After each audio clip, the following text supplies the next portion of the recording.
This is the Savage Juggernaut, Haku, and you're watching the Dudes at Ringside podcast with the Metal Geek and Joe the Panther Jr. Now tune in and watch me destroy everything.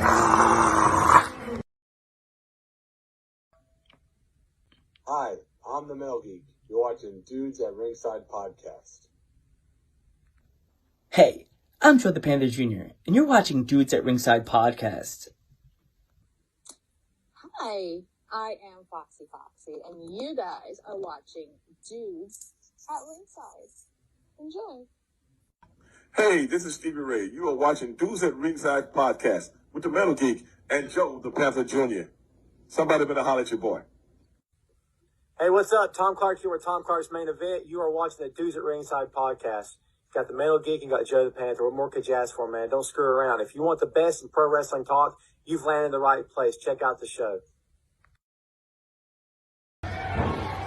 This is the Savage Juggernaut, Haku, and you're watching the Dudes at Ringside podcast with the Metal Geek and Joe the Panther Jr. Now tune in and watch me destroy everything.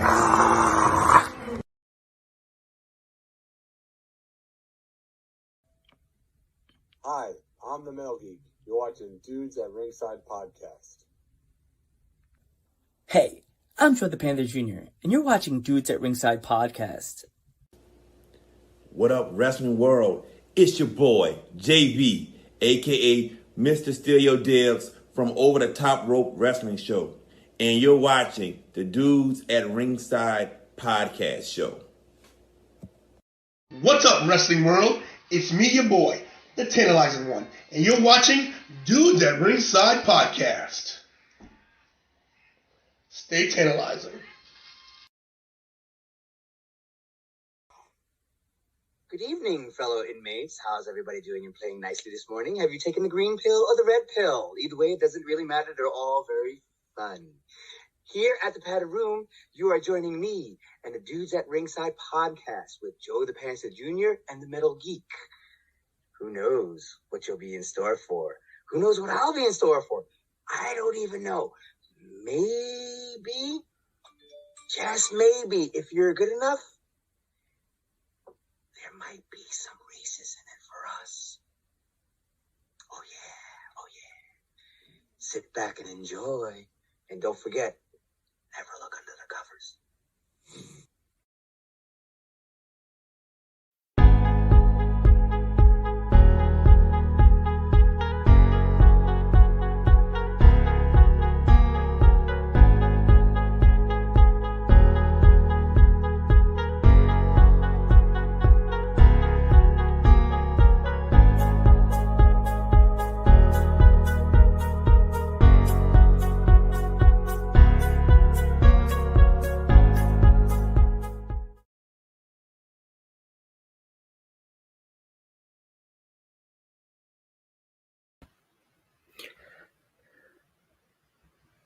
Hello there, wrestling fans, and welcome to Dudes at Ringside podcast. I'm your host, Joe the Panther Jr., and now introducing to the mic my co-host, the one, the only, the very heel, Metal Geek.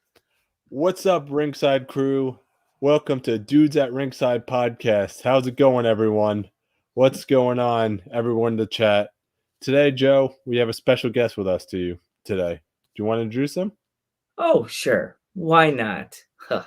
Of course, the good guy has to introduce the cool crew. Why not? Ugh. Of course, I'll be the leader of this, but I'll let this man do it. Let's all give a warm Dudes at Ringside welcome for Gary from maniaclub. What's up? What's going on, Gary? What's going on, Gary? Welcome. Everything's good, man. What's going on? Glad to be here. So excited. So welcome. This is Geek and I's 17th episode. We never number episodes, but YouTube surely tells us we have to. Lucky 17. It's the best number so far. And why not bring in the best group we know around? And I had to have the Maniac Club because why not? Mania Club, baby. Mania Club. Absolutely. So I don't know if Geek gonna ask you questions, but I since I've been starting this podcast, as my dad and mom always jokingly say, now you're a journalist. Not really, Mom. I don't have the license, but I feel like a journalist. I feel like an important person. And with the mic, I feel like Howard Finkel. So my question is for you. So, Joe, wait. Start what Geek? What?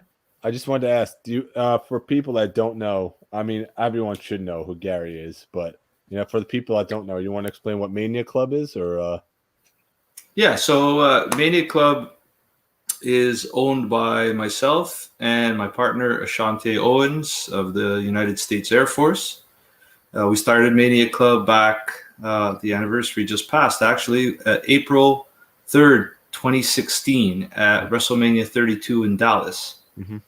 And we just started. We didn't have a big goal or anything at the time. We just thought it was cool to form a group of like-minded people who enjoyed wrestling and enjoyed traveling to events like WrestleMania and some of the other big shows as well. And that day that we started a tailgate for WrestleMania 32, we started raising money, taking donations on the spot at the tailgate, and we actually raised a decent amount of money that day. And then we, a light bulb went off, right? We're like, oh wow, you know what? This is we just had a lot of fun. We met a whole whack of new people, made new friends, and we did something good, right? And why can't we continue on doing this? And so that's exactly what we did. And it's been building and building and building, and here we are today. This year, with two different charities, we raised like $50,000, and we marry the two things perfectly, right? Pro wrestling community and giving back to families and children in need. Hey, what more can you ask for? Yeah. Definitely. That's beautiful, man. That's beautiful. Sorry to interrupt you, Joe, before. That was kind of like my question, but out of all the wrestlers these days, like, who is like your all-time favorite of the now roster? Like, who is your favorite, like, male or female? Currently, I don't know. I don't have necessarily a favorite that sticks out to mind, like one person. I like a few different people, and for different reasons. I like Roman. I've always liked Roman. But part of that is because, I've had the pleasure of sitting down and talking to him, and he's just a really good dude. And, no matter all the booing he gets and the hate, once you sit down with some of these people and you see how they are really in real life, I find it personally, I find it hard to really hate on somebody, right? So I like Roman. I always liked The Miz. I like Bailey. I like Sasha. I like Bianca, but I think she's still a little bit too green. I don't like. I think Charlotte is probably, say, the best overall wrestler on the women's side. That's just me. But I'm not like rah for Charlotte. I don't hate her either, but I like some of the other females better. Love Cesaro. He's awesome. Yeah. I like the Usos as a tag team. I don't know. It's I just like to watch the shows, right? I like Omega, although I'm not a big fan of AEW, but I like Omega. And I don't watch too much of the New Japan stuff or the overseas stuff. It's just not enough hours in the week for me. Uh-huh. Don't tell that to Geek. He gets a little. Yeah, there is. This guy, Mr. Geek over here, is sitting up at 2:00 in the morning watching wrestling, like these little pajama pants, sitting there in his little coffee cup, like. And I was at his house. I'd be the frying pan behind his head. Go to bed. Hey man, kudos to you. I just can't do it. I was trying to watch that Pillman documentary last night, and it was only like 10:15, and I was already dozing off. I caught myself watching it on YouTube, and I was like, the clips that I was watching I guess it must have been the actual thing because I was like, maybe it was the trailer, but I was watching and I was like, cool. Now I know why Pillman's voice sounded like his voice box went to a cheddar, like. Yeah, exactly, right? Yeah, when they said he had all those operations on his throat. Yeah, I was like, oh, that's why he sounded like his voice box went through like a blender. He's greater. Yeah, geez, that voice. No. Yeah. I had a question. Is there a favorite show you've been to with maniaclub? I've been to so many shows. Wow, it's hard to say. You know what some of the best shows are? And a lot of people have doubted when I tell them this, but then when they join us, it's like they realize it's completely different. So I like to, when the opportunity presents itself, I like to rent private boxes. And we try to fill up as many private boxes as we can. For the Rumble in Phoenix, we had 3 private boxes. Yeah, it was 3 private boxes. We had, and even for Takeover in Phoenix, we had like this massive box that fit like 50 people right in the corner of the arena, and we had that full. So when you get that many people together, it's amazing. Like the camaraderie, the new friendships, the excitement. You have like the private facilities sometimes, like right in your suite you have a washroom and maybe a bar or whatever. You can order your food, you have all your stuff there, your food, drinks. You don't have to really leave the suite. In other suites you might have to leave, but it's still like usually in an enclosed area.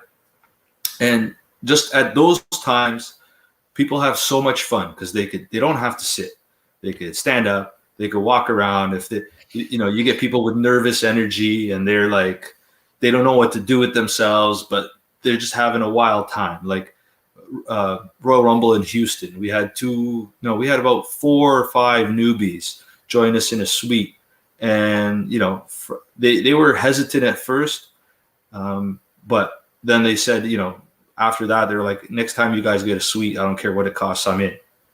Right. So it's just some of those times in a suite is pretty awesome. Now, when I've gone by myself or sat by myself for some of the big shows, I like to be as close to ringside as possible. WrestleMania 31 in San Francisco, I was 8th row, right behind the announce table. 32, I was 10th row center. It was wicked watching Shane, jump off the cage onto the Undertaker. Oh my gosh! And in New Orleans, Orlando, I was on the floor in the risers. So I try to stay within those seating if I don't get a suite. But the Royal Rumble is my favorite show of the year. And once I went live for the first time in San Antonio, and I sat like ringside, first row, I was hooked. I can't miss the Rumble. The Rumble's awesome. San Antonio was friggin' awesome for the Rumble. Absolutely. It was a perfect place for it. That was my first trip to San Antonio. That venue was huge, by the way. Yeah, it was pretty big. It's not the best venue. It's big. I expect, I get disappointed sometimes when you go to some of the venues that are a little bit older. Like the Superdome in New Orleans is a dump. Oh, you didn't like it? No, like it looks wicked from the outside, and once you're seating, it's fine. Once you're in the seats, it's fine. But the rest of it, the concourse, the restrooms, the concession stands, it's trash. I kind of felt that way about Orlando, to be honest with you. The venue, what was it? The Camping World Stadium? Camping World Stadium, yeah. I was very disappointed in that venue, to be honest. Well, and, it's a little different because that was just built. It's not a temporary facility by any means, but it almost feels like a temporary facility. So I see what you're saying. Absolutely. But my favorite probably event, WrestleMania, would probably be the one in New Orleans. Would probably absolute favorite event. Which one? 34? 34, yeah. Yeah, 34 was awesome. 34. It was awesome. That's the only one I went to, but in New Orleans. I didn't go to 30 though. 30. Yeah, I didn't go there either. But 34, to see Ronda Rousey get that reaction was freaking amazing. Yeah, absolutely. Well, I was at the Royal Rumble was it the Rumble? Yeah, the Royal Rumble when she debuted in Philadelphia when she came out, right?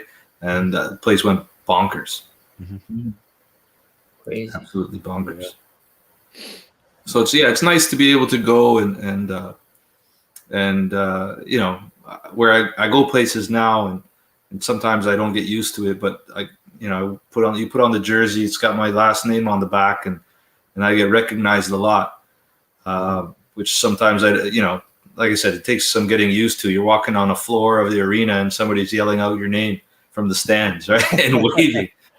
But these jerseys are like currency, right? When people see you wearing one of these jerseys, you automatically have 4,000 friends that you didn't know you had before.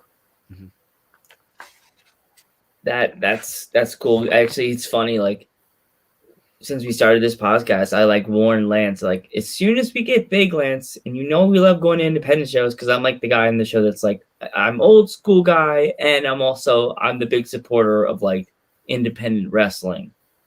Like, super, like, last few shows I've been saying, a geek can tell you, like, I say independent wrestling right now is struggling. Absolutely. They're struggling to keep their face above water. Go on Wrestle. What is it, Lance? Wrestle. Pro Wrestling Tees. Pro Wrestling Tees. Go on there and find a wrestling independent federation that you don't know and don't know their name. You just see the name on there. Buy the T-shirt. They need funds. They're struggling. If it's like NYWC, they're still in shows, but there's no crowd. But a lot of them are not even wrestling. You know what I mean, Gary? They're not even like actively wrestling. Sure. In Toronto here, we've been basically on lockdown for 14 months.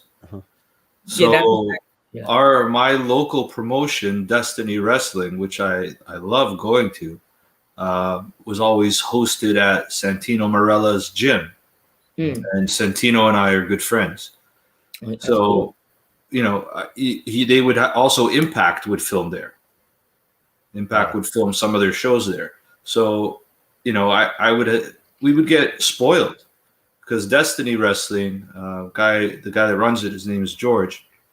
He was friends with guys like Pete Dunne, Tyler Bate, Trent Seven. So he'd get them regularly coming through, as well as the local Toronto or Southern Ontario indie scene guys and Impact guys. So you'd have a really good mix on the show of maybe people that weren't as known and people that were super well known. So yeah, we got spoiled around here and now nothing. It's dead. And I don't know if some of those places are gonna start up again. Yeah. It's really disappointing. It's sad. Disappointing. Yeah. It's very sad. Disappointing. Like, as I said, like, we found out, we don't know if it's actually going to happen yet, but there's a federation that Geek and I used to go to on Long Island called NYWC, the New York Wrestling Connection. They're rumored to have their first outdoor event in July. So, and I'm like, I said this to Geek. I said, we have to be there. Like, if this happens, we gotta be there. Yeah, absolutely. Support them, right? Support them. You gotta support. If there isn't anything pressing that you have to do, you have to go and support. That's the way it is, right? And because otherwise, how is the new crop of stars going to emerge? Actually, a lot of familiar faces came out from NYWC. Actually, Zack Ryder, Kurt Hawkins, MJF, Silver and Reynolds came from there. A lot of those guys. Good stuff. Yeah, so they're producing a lot of good content. I have a picture with. Here we go. That's Ryder Hawkins. But I met them, and it's funny because for my birthday, Justin, Mr. Ballet Club guy surprised me with a wrestling mask, like a COVID mask, and this fun gem. Nice. Yes, I told Justin, I guess next time if I ever met him, I had to bring this in the picture. Oh yeah, they'll sign. They're pretty cool guys. If you go to one of their podcasts, live podcasts, they'll sign. One of my good friends, John Vasquez, he's a regular at their live shows, and he travels. He'll travel from Indiana all the way to Long Island to attend one of their collectible shows, right? And they sign stuff, and they're really good guys. That's the thing I keep telling Geek. I said, that'd be the coolest thing ever if they're a surprise guest at the NYWC show or they're doing their podcast, because this could be the first live show they're doing and first outdoor. So I'll be like, that would be kind of cool if they surprised the audience and they both showed up. Because Zach, remember, I think technically Zach's a free agent, isn't he? He's not signed to Impact? Oh, that's a Geek. I think he's a free agent. So he's just working limited dates as they need him. Yeah, I think he's a free agent. I think I'm not 100% on that. So, all right, well. But yeah, I gotta bring that picture in because I actually when they won the tag team titles at WrestleMania 35, Geek probably doesn't remember this because he's probably still half deaf because me screaming in his ears when he won the titles. Holding the picture in my hand. I think you were loud for coffee though when he won the title. Oh gosh! If you ever get a chance, go back on my Instagram and go back to I guess 2 years ago, and go to find my reaction to Kofi Kingston winning the championship. Priceless. You know what mine was? It was this. It was this. I was just like, eh. Ah, okay. And at first, I have two of them. It was funny. I thought it was the kick out. It was like 1, 2, oh, and I stopped the video. And then right after that, Mariah says, "I'm pretty sure he's a free agent." So, yeah, but that's another person. So there you go. And my Seth Rollins was funny, but then my dad made it even funnier because my dad was like, "Kofi Kingston has won. Seth Rollins has won the title," and my dad. I don't know why I turned my phone at that moment, and my dad says, "Bitches." We don't know that yet, though. That he's Daniel Bryan's a free agent. Yeah. Yeah, that's kind of we don't know that. We don't know. He just might have gone home for a few weeks. Take a break, right? Yeah, take a break and rest his bones. Yeah. You can't believe. Some of the stuff that gets put out there these days, especially in the last year and a half, that guys like Meltzer put out, like so much of it is such trash that I can't read any of that stuff. Like you don't know what to believe and what not to believe. And I get, we get access to some information sometimes, and quite often we don't really divulge some of what we know. When I do divulge anything, like it's like you could bank on it, right? You could put your mortgage up, bet somebody the deed to your house. It's true. But some of these guys just run with utter garbage. And then, but somebody told me it was true. In a way it's kind of exciting because you don't know half the time. You're better off not to know. That's what I'm saying. Part of what makes it fun. I know it's better to be fed garbage. So this way, when it doesn't happen, you're like, oh, I'm surprised. Yeah, you know what I mean. So in a way, it's kind of good. Like I was watching a little bit your reaction to Eva Marie's vignette. Yeah, and she's been signed back for months. Yeah. This isn't new. She hosted a watch along with that Parker Bordeaux kid. Yeah. The new Brock Lesnar. Oh, if you've seen him from NXT, and she's hosted with him. She's trained with that guy. There's been different videos of her doing stuff, and And so yeah, she's been back for a while, training and doing stuff. Mhm. She's fit as hell, man. She's, you know, I'm not hating it. I'm not hating it. I know a lot of people. That's my opinion, though. You know, so A lot of people were hating on it, and I'm like, just give her a chance because you don't know how much she could have improved in all that time. Mhm. And plus, you know, other people don't know the background, right? Like she was an alcoholic back then, Mhm. and she had to straighten out her life, Mhm. and she turned to like hardcore fitness. Mhm. She's been sober for I forget how many years or months. Mhm. And she takes her fitness seriously and helps others. Mhm. Like she has a group, a private Facebook group where she, you know, they help her and her husband help and encourage other people to have a healthy lifestyle, right? So again, it's like what I said earlier about Roman. How can I hate somebody like that? So like I give them the benefit of the doubt. To be honest, I see Nia Jax get a lot of hate, but you know, me and my girlfriend met her at the Royal Rumble. She's so nice. How could you hate someone like that?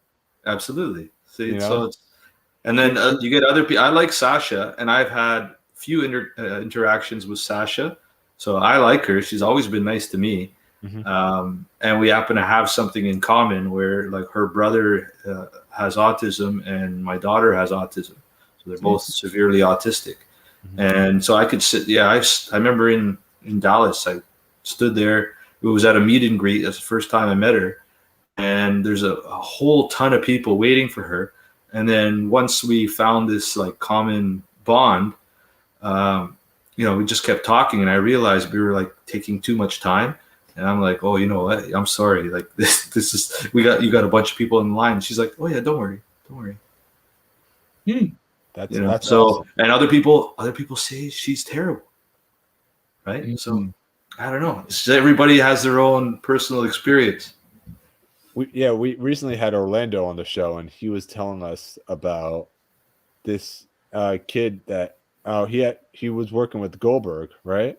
And he stopped the whole line for this one kid.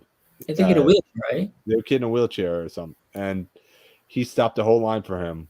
Took as much time with this kid as possible, and then at the end, he was telling us that his Uber driver left him, Goldberg. So they asked, on your feet. What's going on, big guy? Welcome to the show. So he asked him. She asked. They told him. Orlando told him, "Hey, we'll drive you home." And it's like, all right, sure. So it's on the whole podcast. Dude, that episode was great.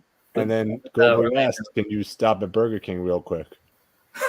Imagine that. You're sitting there, you're tired, you're working at the drive-thru, you look out and all you see is Goldberg. We're like, and then the kid told like Goldberg, "I had the worst day. I have to take a picture with you."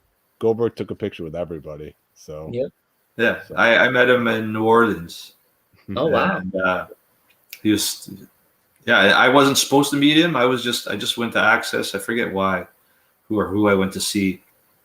Oh, I think I took my daughter to meet Lana, and I forget who she was with because it was two people in one, and that was nice. Like Lana gave her a massive hug, and actually WWE crew was filming and taking pictures of it, and it made it to one of their shows.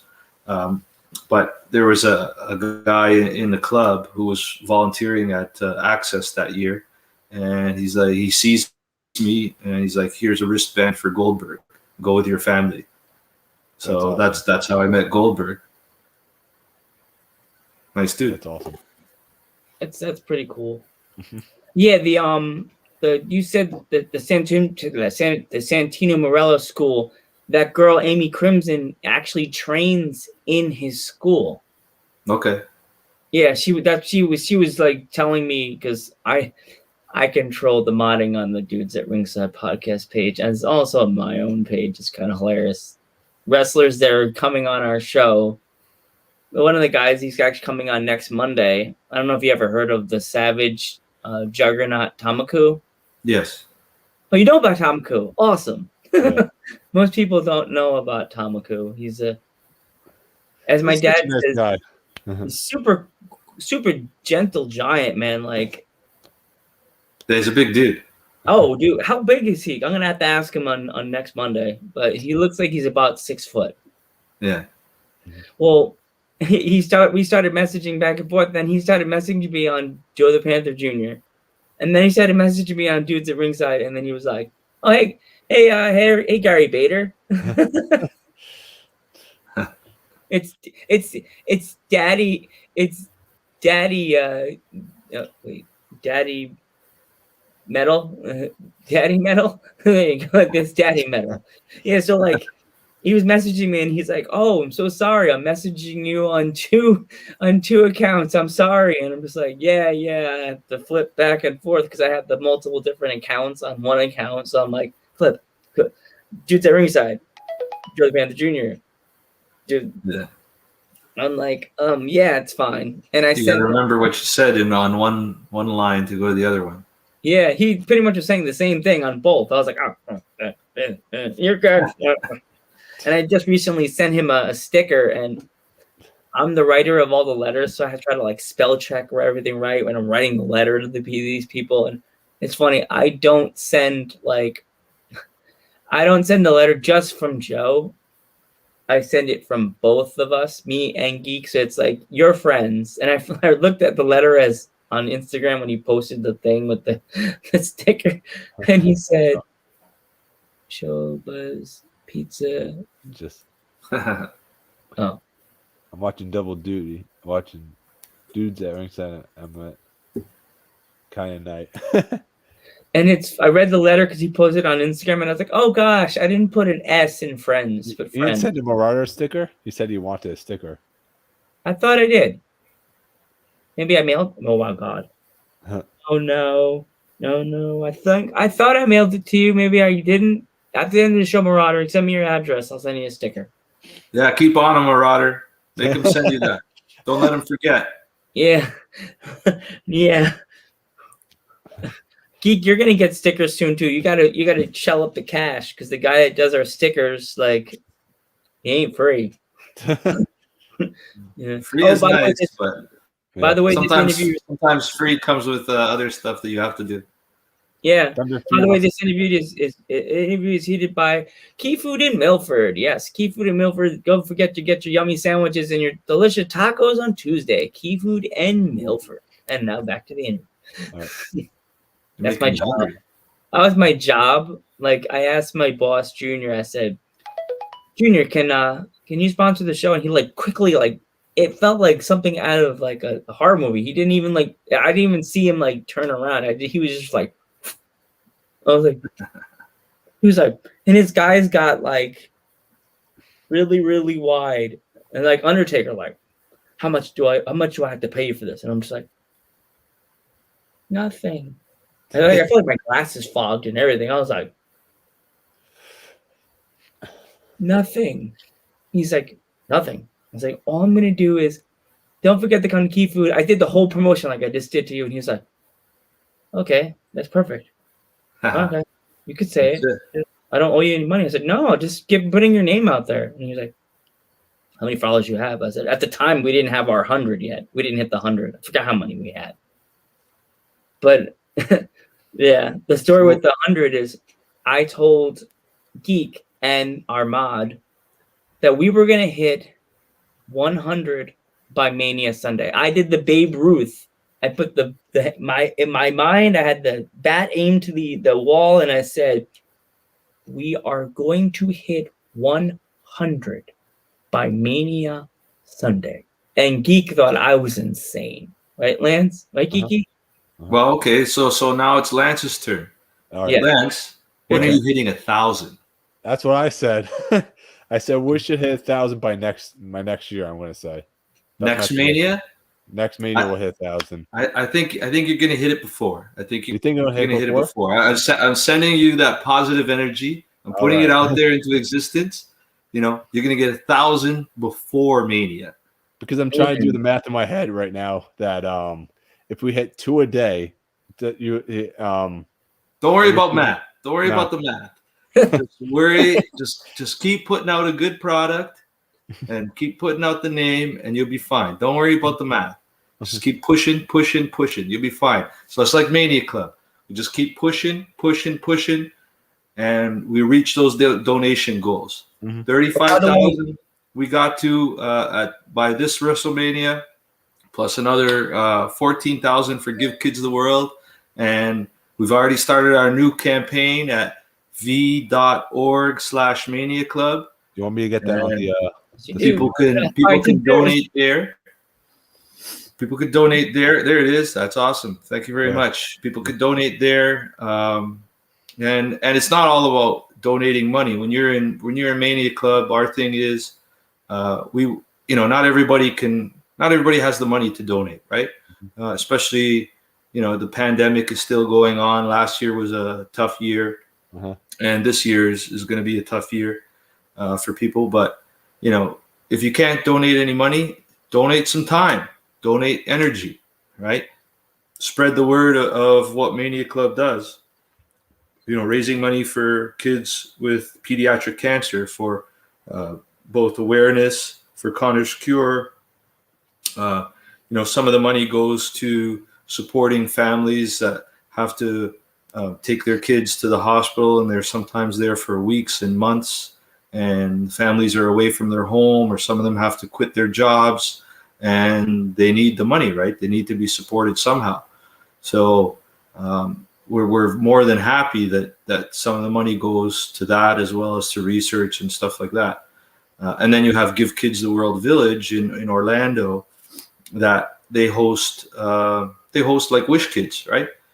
Kids that are pretty sick, and it gives them and their families a place to go, like a theme park with all kinds of activities and special events and things like that. And that's part of what we're about, right? Helping the children and giving back. And we do that through v.org/Mania Club. And people can join Mania Club on Facebook, or join us on Twitter and Instagram. You can find us there and participate. We always got giveaways. We get virtual meet and greets happening. We'll probably have some I think when's Backlash? Is the 23rd? I think it's not this Sunday, but next Sunday. Yeah, so we might even have the week leading up to Backlash. We might have like one or two virtual meet and greets with WWE stars. And those are always fun. Plus we do some other ones with NXT talent, and you donate some money. 100% of the proceeds go to one of the two organizations, and you get to spend some time with one of your favorite wrestlers. We've done karaoke with Shotzi Blackheart. Like, she's fantastic. Wow. That's awesome. You pick a song and she'll sing it. It's great, and everybody has an awesome time. And we also have a lot of giveaways right now. People can bid on signed figures. Like, we have signed New Day Funko Pops. We have other signed merchandise, 8x10s, signed birthday cards, you name it, figures. We get this stuff donated, or some of it we buy and get signed. And our mods and stuff do a great job of spreading the word and they put in a lot of time and energy of their own to make sure the dream happens for children and their families. Always got to help the kids. Helping the kids is the most important thing we could do out there. Helping kids that are sick with cancer, and it breaks my heart to hear any kids struggling with cancer. It's just sad. It breaks my heart to hear about any children that have cancer or any sicknesses. I can't. It's a great feeling. I'll tell you what, though, it's a great feeling when you hear from their families, and they say, "You know what? Thank you. What you do has made a difference in our lives." When you hear that, you can't help but feel good, even though you feel sad about their situation, right? When somebody comes up to you and says, "You put a smile on my child's face today," right? That's very powerful. And people don't realize how powerful it is, but it is very powerful. And once you get that positivity, that adrenaline rush, you want to put more smiles on people's faces. Yeah, definitely. And I'm a cosplayer too. I'm a Ghostbusters cosplayer, and I've heard stories from other like Ghostbusters franchises that they like go to hospitals to see kids, and like they see the excitement in the kids' faces when you just come in your flight suit with your proton pack on. It just, if you had a horrible day before you walk through that door, when you leave the place, you're gonna feel like, wow, I just made this kid feel like $1 million. Yep. It works. Like the kid could have been like just had their, a needle put in their arm, and then when you walk out of that door, they're just like, oh my God, look at this. It's a Ghostbuster right here hanging out with me, like chilling with me, making me feel much better, Yeah, 100%. Yeah. So definitely, guys, you definitely should donate to the Mania Club. It's very important. Do it today. It's very good organization. It's gonna help. It could help some child, with cancer. Like, if you guys ever want us to like help you guys out, if we're ever at an event to do something for you guys, we'll be down. Awesome. Thank you very much. We'll let you know if we're ever going to like a Raw or a SmackDown, or if we're at like, if I ever go to another Mania. Geek is trying to get me to go to the one in Dallas, but I'm on the fence about it. But if we go, I'll let you guys know, and we'll be down to hang out and help you guys raise funds. I'd help. Awesome. Yeah, we're planning a pretty massive tailgate. Obviously there was nothing going on last year, and this year everything was, it was fun being down there, but everything was kind of muted, and people were asking us to do a tailgate this year in Tampa, but we felt that was a bit irresponsible. Yeah. COVID is still very real. There's still people getting pretty sick, and I know in the United States there have been a lot of people that have been vaccinated, but even if you're vaccinated, you could carry it to somebody that isn't vaccinated, right? So we thought we had some smaller meet and greets or meetups, and we thought that was the best way to go and more responsible instead of having like a tailgate. And besides that, good thing we did that. You guys should have seen the rain. It was ridiculous. Anybody that was actually trying to tailgate, that would have got all washed out. It would have been completely horrible. I saw the videos on a surface on Facebook and Instagram and all that. They were horrible. Yeah, it was sickening. So I'm glad we didn't do it. And for anybody that did do it, I know there was one guy that did it, and he's from New York, a Jets fan that does tailgating. And I don't think that went over too well. Yeah. Ballot Club guy told us like it was horrible. He was like, we were like both freaked out for him. We're like, are you okay? I sent him the lightning cloud, the emoji on the iPhone with the cloud with the lightning bolts. I was like, no, Justin, get under something. Yeah, absolutely. Yeah, no, it was a mess. Oh, no way, no, thank you. We were in a nice covered bar. That's a good thing. With things like that, no rut. But next year in Dallas, we're gonna the tailgates are gonna be pretty massive. In New York we had just under 700 people that paid to be at the tailgate, and another 200 and change that just showed up to hang out. So almost 1,000 people. We had cosplay contest, different prizes, raffles for different items, including I think one of them was a signed championship belt. And Stephanie McMahon showed up by surprise to thank everybody. Yeah. And she came. The New Jersey State Troopers brought her to the tailgate. She had a whole escort, and it was wild. It was absolutely wild. People cheering, going crazy. and she went live on I think on Twitter or Instagram, saying, you know, I'm about to surprise Mania Club, and yeah, that was awesome. So who knows? She might make a surprise appearance in Dallas. Yep. Oh, jeez. Oh, God. I'll be like me trying to get my phone out and then get attacked by Dallas security. Police. Well, no, it's okay. There was a lot of people filming. It was pretty awesome. You could see some of the videos on YouTube, I'm sure. But it was such a surprise, and it was right near the end of the tailgate that some people had left, and boy, did they regret it. Yeah. That's...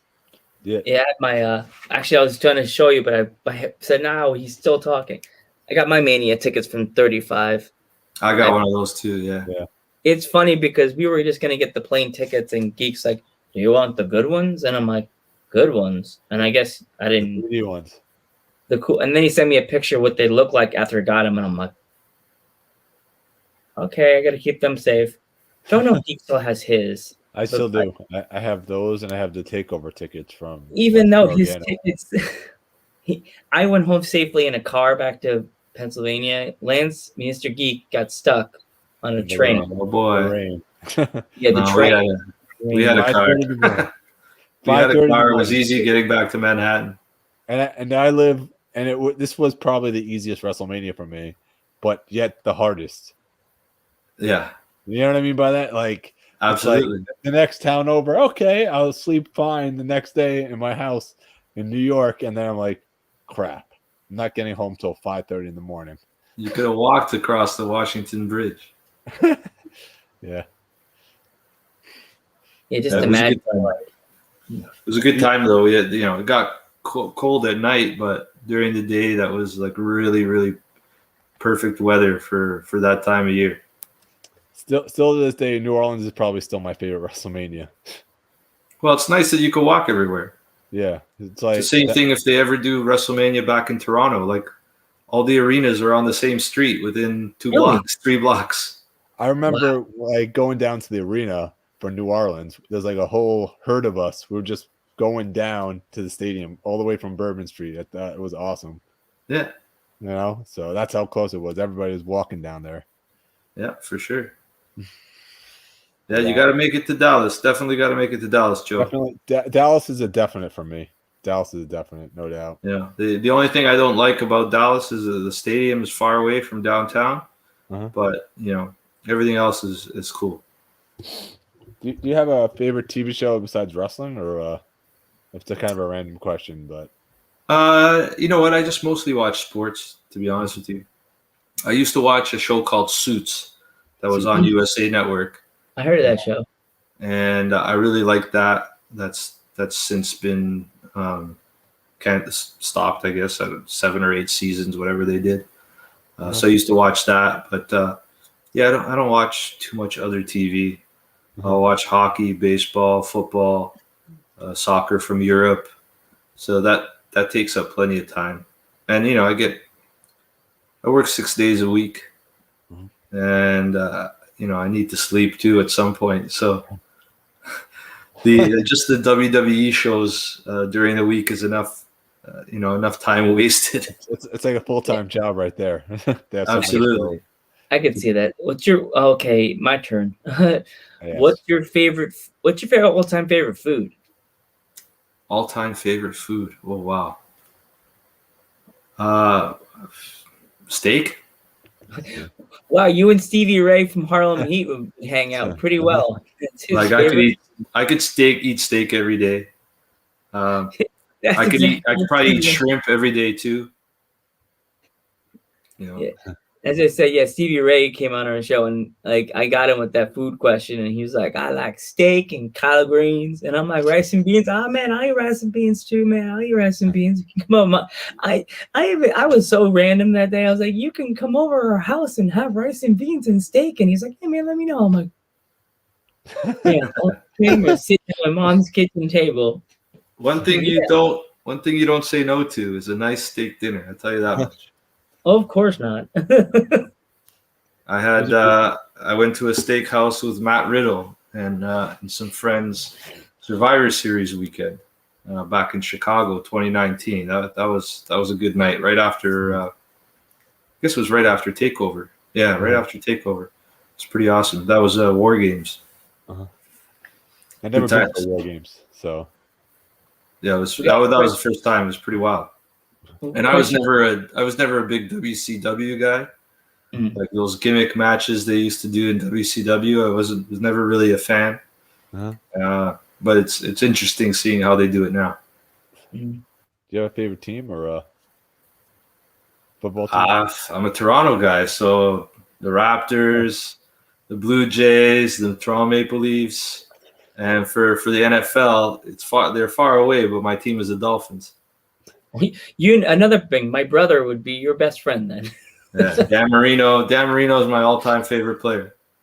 Yeah, I tell my brother that. My brother loves football, and he's a Met fan for baseball, and he's a Dolphins fan from football, but he's from Queens. So you'd think maybe he'd be a Giants or Jet fan. Nope. He's a Dolphin fan. He gets a lot of flack for him, like, you live in New York and you go for the Dolphins. But I said, wait, Mets and Dolphins are the same color, so he never has to change a color when he could pretty much wear a Dolphins hat to a Mets game and no one will say anything. Maybe if there's Jet fans there. But yeah, the Jets fans don't like the Dolphins. No. I'm a Jet fan, and I think Dolphin fans are kind of with them. They're there. What's the matter? You don't like Miami? You don't like the beach? Come on, buddy. I like the beach. I like the sunshine, bikinis. Come on, Joe. Get with the program. Change your allegiance. I got it from my mom. My mom played marching band for the Jets when Joe Namath was the quarterback. And I just learned, I was like, Jets, mom likes the Jets. Why not? My dad just follows along whatever's on sports-wise on TV. So you losing is coming part of everything we have now. I have a lot of family around New York and New Jersey, and they're like Giants fans and Rangers fans. Mm. Do you have a favorite story with the Mania Club or favorite story? Yeah, like you could tell a story with like that you had with the Mania Club. I can't tell you some of my favorite stories. It's not for public consumption. That's stuff that you don't talk about on video. Got you. But I'll tell you this, whether it be before, but especially after some of the shows that we get a lot of people going to, man, it could get pretty wild. It can get pretty wild. Like, we're hanging out with, and not all of us, like I don't try, I'm not the type of person that'll chase talent or anything like that. I really don't care. But some of the talent has, become our friends for what we do and how they've gotten to know us over the years, right? And sometimes we get invited places. And boy, in Houston after the Rumble, I don't remember walking to my hotel, but between midnight and about 4:30 in the morning, it's a bit of a blur. Oh boy. So the stuff gets wild. Stuff gets wild. That's all I'll say. You're hanging out with the club after hours. It's a treat. It's a treat sometimes. If you're with the right clan, and it can be off the hook. Like I know you guys had Tantalizing Tony, the bus driver, on last week, right? Yeah. Oh my goodness! Friday night in Tampa. We were at a bar called Whiskey Joe's that I chose, a beach bar, and everybody. We closed that place. We shut it down, and everybody was having a great old time. Everybody was lit. Lit. I'm surprised nobody jumped in the ocean. Oh God. We had him. Was it 2 episodes ago? I'm trying to remember when Tony was on. I think it was last week. I think it was last week. And then we had Orlando on the show. Tony was in the comments. He said, "Let me in." We're like, because Orlando was. I don't know if you know Orlando from the Shark. No, I don't. Local radio station. He knows. Tony knows his friend Paul. So he's like, I want to know how he knows my friend Paul. So I'm like, okay. So Tony was on there. He was talking, and so Good stuff. And he never told the story though. How he knows Paul, so he Yeah, never it's a told the secret. story. So if you But watch you the see, video, the wrestling community is huge, but at times it could become also very small. Oh, this guy, how do you know that? You know that guy? How do you know that guy? Oh, and that you know that guy, right? It's yeah. it. You don't burn bridges is what I'm saying. Don't burn bridges because you don't know. Yeah, exactly. You might need that person, or that you're talking trash about that guy, and then all of a sudden you meet this guy, and that guy's his best friend, and now things are awkward. So just keep the peace. Yeah. I mean, it was on the show, so I mean, you could go back and watch in the archives if you had the time to see it. But yeah, man, I'll check it out definitely. I didn't want to say too much about it, but it's on the show. It's on air anyway. So I always got time for my man Tony. Yeah. Oh man, it was hilarious. We were talking, and all of a sudden Tony comes on. He's like, "Hey, what's going on, guys?" And then his camera's all glitching. He's like, "I'm dead." Yeah. And I'm like, "Oh my god, his battery's low." And he came on, and he was going after me because I'm as I said, Geek is the heel, and I'm the face. Well, I'm kind of like down the middle now. I'm like a tweener now. I call myself. I'm like the Roman Reigns of the show. The boos come, but I know they're for him, right? No, they're for me now. Oh, I feel like I'm the Bailey. Everybody loved me, and I'm the cutesy one. And now I'm starting to be like, ding dong, hello. Nice. I'll come heel if I have to. Well, I didn't have the comments open, right? So now I can see the comments, and Ever So Spiffy mentioned steak, but also tacos. Okay, I love tacos. Yeah. Cinco de Mayo, I had to go buy tacos for lunch. Yes. I had to. Like I had brought lunch from home. I was like, oh crap, it's Cinco de Mayo. I need tacos. Yes. So I had to do it. It was, whatever.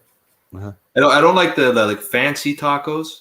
No. Just give me old school steak or chicken taco, and I'm good. I don't need like some crazy special sauces. People try to get fancy with the tacos. I don't need that. I just need some meat, some cheese, what other little stuff, and I'm good. I'm good. Here we go. If I manage to get myself to Dallas with Geek and Ever So Spiffy Ahmad, I promise you, this guy, we will hang out and have some tacos. Perfect. Next, baby. Taco place in Dallas. Phoenix, by the way, has the best tacos. Phoenix, that taco joint was good. It just took forever. Yeah, I remember that. It just took forever, but that taco joint just down by the stadium was excellent. Yeah. And they had good margaritas too. I was surprised everything was walking distance. Yeah. Yeah, that was another good spot. I picked a hotel downtown and it was good. Like I said, we had the suites, so it was dope, man. It's hanging out with all kinds of different people. We had people from England in our suite, from like all across the US, Canada. It's dope. When everybody gets together, it's crazy. But yeah. The steakhouses in Dallas downtown are good too. Especially in the old section. I forget what one is called. I was trying to look it up the other day. But I went there for dinner twice. And that's also where WWE had their staff party. So I knew it was going to be a good place. Of course. WWE always does the good stuff. Yeah. But we sometimes try to do dinners. Sometimes we'll take a bunch of people to Texas de Brazil, the all-you-can-eat Brazilian steakhouse, and we'll have a private room and just go crazy. Yeah. Steak, and more steak. Yeah. So I know it sounds crazy, but I know people are like ketchup people on their steak. Are you ketchup or steak sauce? No, neither, man. You don't need any of that stuff. If the steak is good, you don't need that. Okay. Just a nice, like, sometimes all it needs to do is be seasoned with like coarse salt, maybe some peppercorns, but you don't need ketchup on a steak. That's blasphemy. I've seen people do it. I'm an A1 steak. If it's a good steak, I put a little drop of A1 and just rub it with my fork and then start cutting it down. Another question from our crowd. Favorite movie? Favorite movie? Die Hard. Die Hard. Easy. Best Christmas movie ever. Yes. I'll tell that to the mod right there. She says that's not a Christmas movie. There's people that believe it's a Christmas movie, and there's people that are wrong. She keeps saying to me, she's like, no way that's a Christmas movie. And he's like, how is it a Christmas movie? I'm like, it takes place during Christmas. Yeah. I have so many friends that like debate me on watching Die Hard on Christmas. I also watch Home Alone. Like, I'll watch Home Alone also. Yeah. But yeah. And I could watch, I'm not a Star Wars geek by any means, but I can, Star Wars is on. I could watch Star Wars anytime, or The Godfather, or the Fast and Furious movies. I also like the Mummy movies with Brendan Fraser. I always have fun watching those. If that's on, I can watch that all the time. Returns. Apparently, Batman Returns is a Christmas movie too. That's the first. It is. Or is it the first one? Which one has the penguin in it? That's Batman Returns. That's okay, Returns. Yeah. So that's definitely a Christmas movie too. Then. Yeah. So is Lethal Weapon, the first one. Yep. And I think I was going to say Beverly Hills Cop, but no, that's not it. I was thinking of the scene where there's a bunch of the Christmas trees. But that's Lethal Weapon. So it's good stuff. Yeah. Ahmad is a huge Star Wars fan too. So yeah, you have no idea. So yeah, they had last weekend they had they were playing all the movies back to back to back. Uh-huh. So I had that in the background while I was doing other stuff. Here we go. Another question from me. What was your very first ever wrestling event? As a kid, what was your first event you ever went to? Well, I went in terms of a live show, being at a live show was at Maple Leaf Gardens in the 80s. I'm old. Me too. But yeah, in the 80s, I went to Maple Leaf Gardens a few times and saw wrestling there. That was one of the best places to watch shows. At the time, it was probably the only place that had a ridiculously long elevated ramp. So the wrestlers would climb up on a ramp coming out of the back, walk all the way down to down the ramp to the ring. And then, many years later, WCW used that for some shows, right? They had the ramp that was level with the ring, but that was one of the classic Maple Leaf Garden style ring setups, right? That they're known for that. But that was the place I used to go. Definitely Maple Leaf Gardens. But I remember, I'd go watch WrestleMania. Before WrestleMania 1, before the first WrestleMania, there was a show called The Big Event. I heard that. If you've never seen it, you could find it on the network. And up until WrestleMania 3, The Big Event in Toronto was played at Exhibition Stadium, which was where the Blue Jays would play. They started playing there from 1977 when they started the team. And that was the largest attended wrestling event in the world up until WrestleMania 3 at the Silverdome in Pontiac, Michigan. Uh-huh. And they had that massive event there, and they had a few other shows. They had house shows in this baseball stadium back then. And that they would only do that in Toronto. And I remember going to 2 house shows. One they were both in the middle of the summer. And it was fantastic. One was headlined by Shawn Michaels, but the big event I think was Hogan against Orndorff. Oh, at the wow. time. And that was fun to be at. In my first event, Geek knows that it was in Madison Square Garden. The first match of the night. I have the on tape somewhere in my room.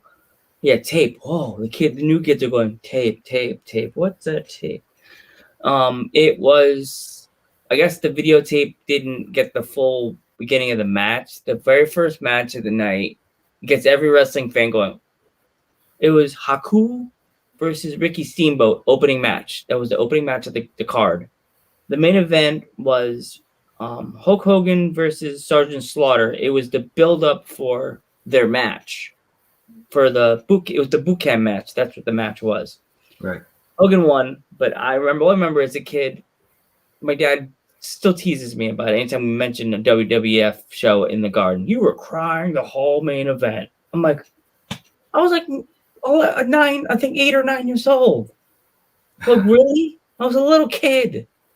But the funniest is I thought that the show started with Haku with Steamboat in a headlock.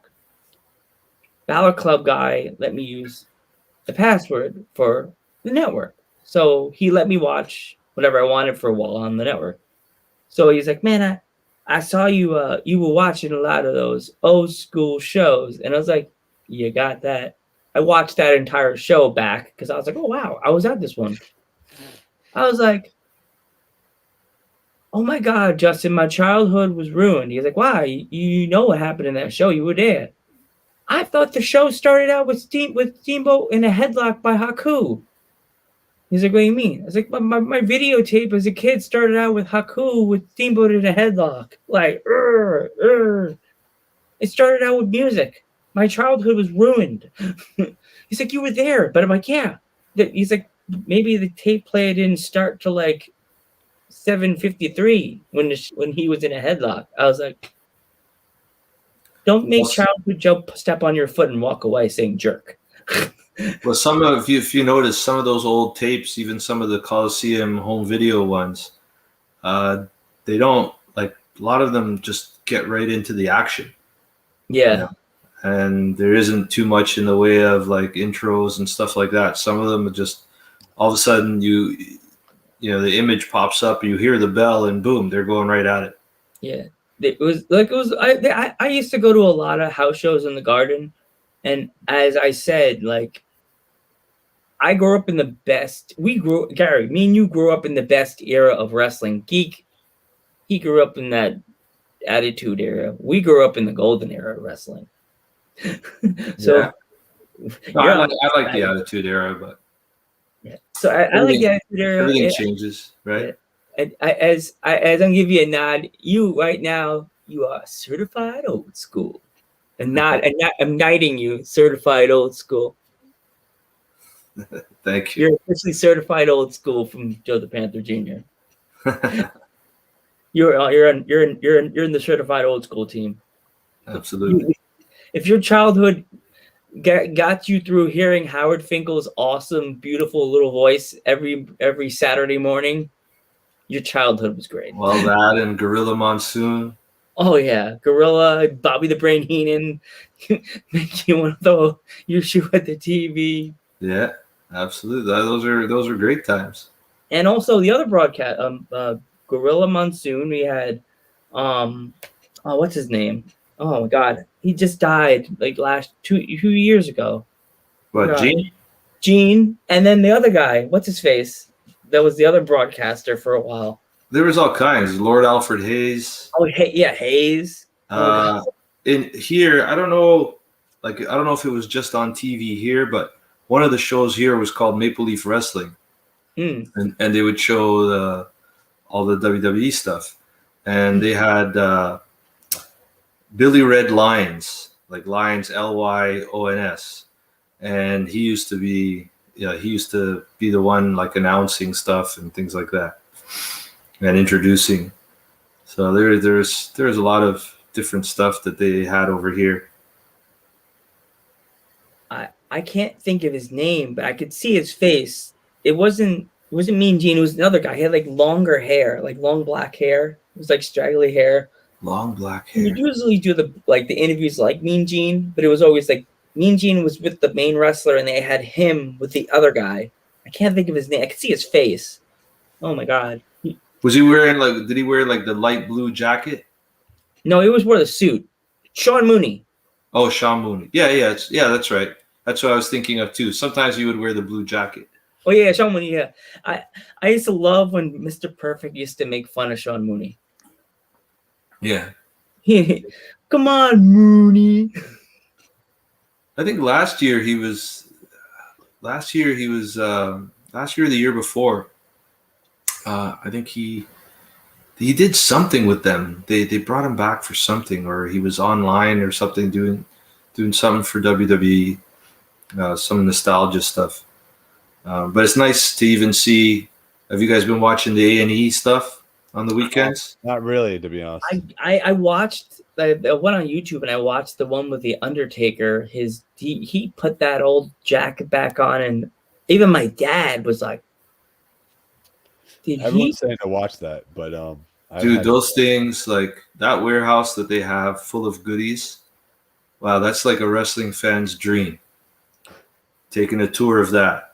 And I don't know what the first WrestleMania you guys went to. 20. First one I went to was 6. First one I went to live.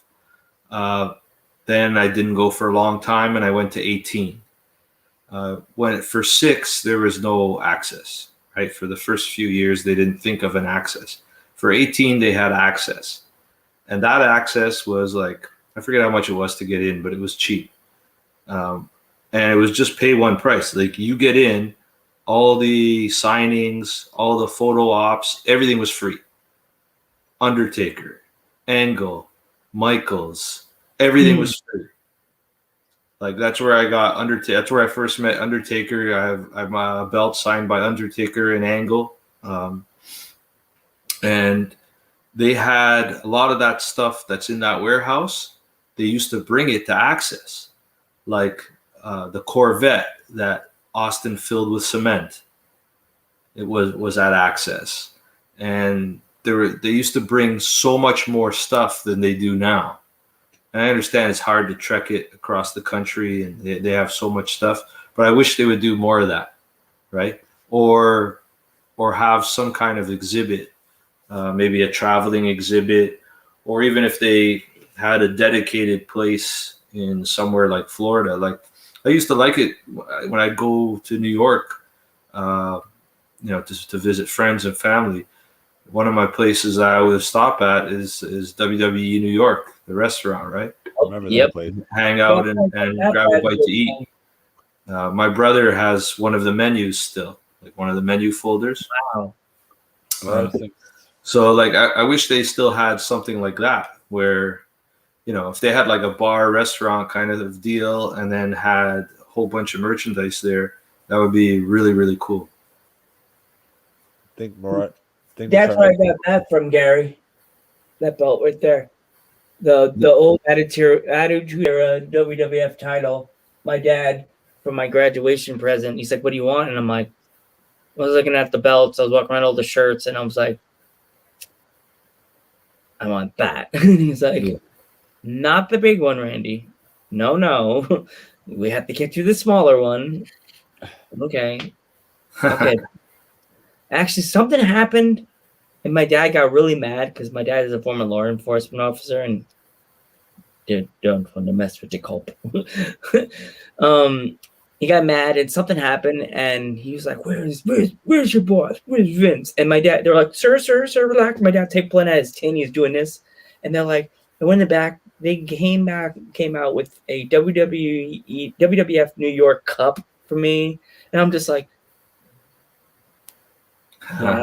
we're gonna be banned for life now. Vince is gonna fire me. Like, I was thinking all the weirdest things in my head as an 18, 19-year-old. But I'm gonna get fired and hired by Vince. I'm gonna get banned for life for every WWF show.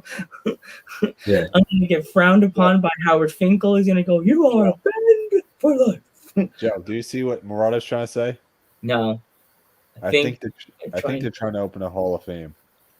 Triplet geek road trip. they've been toying with that idea for years. I just don't know how financially viable it is, to be honest with you. Yeah, Like how many times are you going to keep going to it, right? They would have to. I think it would have to be something else, right? If they had that incorporated into like a restaurant theme, somewhere that is like a tourist destination, I think it would do okay. Like, WCW. I don't know if you guys have ever been to Vegas, but I remember that. I went to the WCW Nitro Cafe, I think they called it. Yeah, I remember that. It was in the YouTube about it.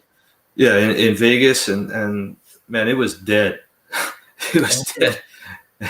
And they tried to do that kind of like to compete with the WWF restaurant in New York, and you would think that Vegas is like a massive tourist destination, that it would have done better, right? But it flopped. Yeah. And I don't know if it's just the lack of interest in wrestling. I'm sure it was busy at some point, but then eventually it just flopped. But maybe if they had something at Universal Studios or maybe at Disney Springs, but I'm sure rent is high and things like that. So it's where do you balance that business, versus a Hall of Fame museum kind of thing, right? Because I just don't think a dedicated Hall of Fame especially for merchandise like museum with all the stuff that they have, just isn't going to work financially, at least not in the long term. 100%. Like when I went to the World, when I went for my graduation, I went with my dad for like a present that night, and I got the belt. My dad's like, "Oh, you should try to like get a wrestler to sign it because it was free. It didn't cost anything that time. It was like Billy Gunn and somebody else, and I refused to get Billy Gunn's autograph. Regretted it, but I had that belt, the WWF title. I'm like, Dad, he never won the title. Why would I want him signing the WWF title? Like, yeah, but I should have got him sign it, but I don't know. Yeah, sometimes you just got to take advantage of the moment. Yeah, it was, but I felt weird now. I'm like, I should have did that because now it would probably be so much harder to get Billy Gunn's autograph because he probably charges so much money. Nah, I don't know. Maybe not. He's not the Undertaker. Yeah. Oh, my dad was talking about that today because he mentioned the mask thing, and I told my dad the story about the gray mask that looked like looks like Phantom of the Opera. Yeah, my dad kind of didn't know about that. My dad's like, he'll watch wrestling with me, like, oh, who's that? Oh, look at this, Triple H, right? And maybe the Shawn Michaels, that how he broke his orbital bone on his face. That's why he wore the mask. It wasn't just because it was a gimmick. He really broke his. He broke his. He broke his face. It was real. I was like, ooh, because he talked about it on the show with the objects. Yeah. And I was like, told my dad, he's like, oh, wow. The Hidden Treasure show. Yeah, that show. They have some ones coming up. They showed Foley with the Sacco. That was they already showed that. I didn't know. They didn't show it on YouTube. That's why I was like, Gary, do you have a favorite dream match that you would love to see? It could be anybody. Wow. Not anybody. Anybody. Anybody, like any cross promotion. That's what you're kind of getting at. Dead or alive. Anybody. Oh, dead or alive. Anybody. Well, I think Hitman against Daniel Bryan would have been good.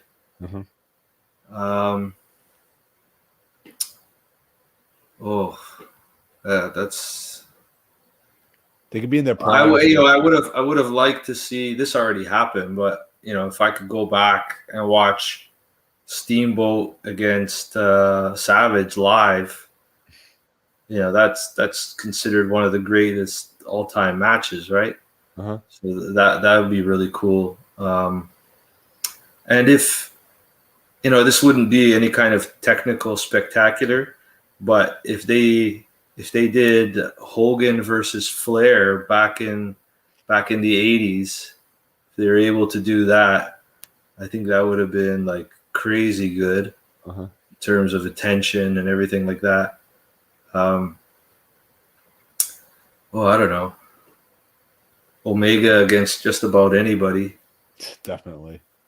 Yeah, I don't know. I usually don't think in those terms, right? Yeah. So you kind of got me a little off guard. But I guess, yeah, right off, for sure, Hitman against Daniel Bryan. Yeah. Omega Eddie Guerrero would have been good. Yeah, that would have been a good. one. Yeah, for sure. Yeah, when we have is it next week, Geek, or is it week after that? I think Omega against Owen Hart. Oh my God! Right, that would have been a great match. Yeah. That rest Daniel Bryan against Owen Hart. Like, there's a few good ones. Once you start going through the Rolodex, right, and start remembering certain guys. Sometimes it takes a little while for the hamster to start turning the wheel. Yeah. But yeah, there could be a few good ones. Yeah, we have a show on the 14th with another podcast called The Dirty Heels. I don't know if you ever heard of them. No. Well, I already told Geek. I said, Geek, they like making top 100, top 10 like countdowns and best matches, like their favorite dream matches. I'm like, that is going to be the whole show. Talking about dream match. I know it. I already know it. Yeah. Yeah, you can spend a whole day. Oh gosh, I could think of one right now. Great Muda versus like Sabu. Texas Death Match right there. That would be The wild. winner, I think I would make it a draw. I think Sabu would go for his mist and he'd hit it, but then Sabu would hit him in the face with the fireball after he hit the mist, and they'd both be like, and they both fathering and double count out. Or but neither of them can get up off the mat. Yeah, it would be a draw. They both fall backwards outside the ring, but there really would be an explosion because it wouldn't be like AEW's sparkler goes off. Yeah, for sure. Oh, that was pretty bad. Yeah, I said that. That's why I said that. That's why I can't watch that, man. I don't know. Book it. Yes. I'll also put it out there that I've reached out to people in AEW on a couple of occasions to see if they're interested in, helping raise money for pediatric cancer, and crickets. I don't even get a response. So yeah, I sent an email to just don't say names, Joe. It's not a certain female wrestler, but she said she was charging, but then I actually messaged her again today. She said she's not taking any bookings, but I kind of, before I just said, hey, this and that, but she's not taking any, but I said, well, in the future, we really can't afford to pay, but we're new and we're willing to do an interview with you. It'd be nice to hear about and I come as a Latin person with my grandfather family with Latin wrestling. It'd be an honor to hear her stories and her rise in her career. You know what I mean? Because that's what we do here at Dudes at Ringside Podcast. There's some really good people out there like Thunder Rosa. Yeah, and I don't know how accessible they are, but yeah, there's a lot of good people with interesting stories, and they're doing big things, and they're worth speaking to. You know what I mean? It's worth getting their message out and just hearing some of their insight and input. The one person I want to get on the show so bad, but I don't know how to get in touch with him, and it kind of makes me go. Besides my grandfather, I want to get in touch with Rey Mysterio. So bad. Like, Geek knows. My favorite masked wrestler of all time, Geek knows. Rey Mysterio. I Well, was it might be tough. It might be tough now during his current run, but yeah, he doesn't have that many years left, so you should be able to get him soon. because on most of the people's Instagram, it says contacts and it's email, and I feel so silly. There's another wrestler that uses the same name, and he's on Instagram. I don't know if you ever heard of King Rey Mysterio. No. Yeah, he's out of Mexico. I went to like get in contact with him today, and his phone number is there, so I called it, and he doesn't know very much English, but he's a great wrestler. You should go check him out. King Rey Mysterio. Ballet Club guy actually got me his mask, the COVID mask for my birthday, and he's a great wrestler. He's like almost, he's good. He's a good wrestler. When you get home, you're done with the podcast, go on YouTube, look up King Rey Mysterio. King Rey Mysterio. Will do. Yeah. Looks like Rey Mysterio. Looks like Rey, but with a little bit of facial hair underneath the mask. All right, cool. He's good. I'm like, if you like squint your eyes and you look like you're watching Nitro in the 90s. You're like, oh wow. Oh wow. But I watched some of his stuff on his story. I'm like, oh wow, Hurricane. Like he was like the old school Rey outfit that has like the full tights. Right. And the weird designs on them, and his mask kept little horns. Yeah, he's a good wrestler, King Rey. I contacted him today, but I'm just gonna wait and see who comes and finds us right now. But we're doing pretty good in the bookings. Yeah, that's good. But you don't always necessarily need a guest, right? Just yeah. If you have like interesting enough topics, if there's something interesting happens during the week, it's easy to make a whole opinion editorial kind of show on it. So it's always lots of stuff to talk about in the wrestling world. There's so many promotions now and guys everywhere. It's people say that now is like the best time to be a wrestling fan with so much variety. And there is a lot of variety, but also in a way, you can make a case for saying it's the worst time to be a wrestling fan. And when I say that, what I mean is like the internet wrestling community is absolutely terrible. Like some of the worst negative people you'll ever see, who are so hard to please. They're never happy. Even if a company gives them what they want, they're so jaded after a few days. They're like, they'll turn around and this is all of a sudden this is crap, right? You've been given what you wanted, and then 3 weeks later it's like, okay, I'm done with this guy or this girl. I don't know if you remember, Gary. I think it was the night after Daniel Bryan won the title at WrestleMania 30.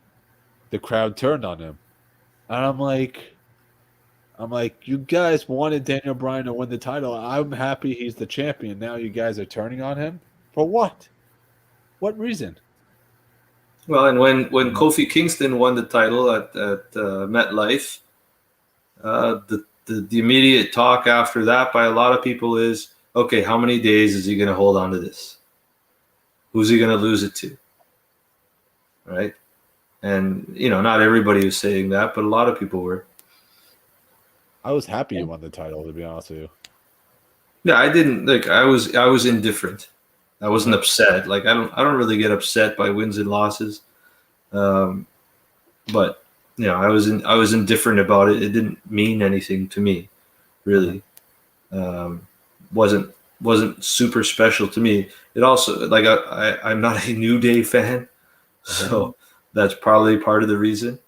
But I guess I'm a little, I've said I'm old school, right? So if you think back in the day, you wouldn't see too many champions that were like small guys.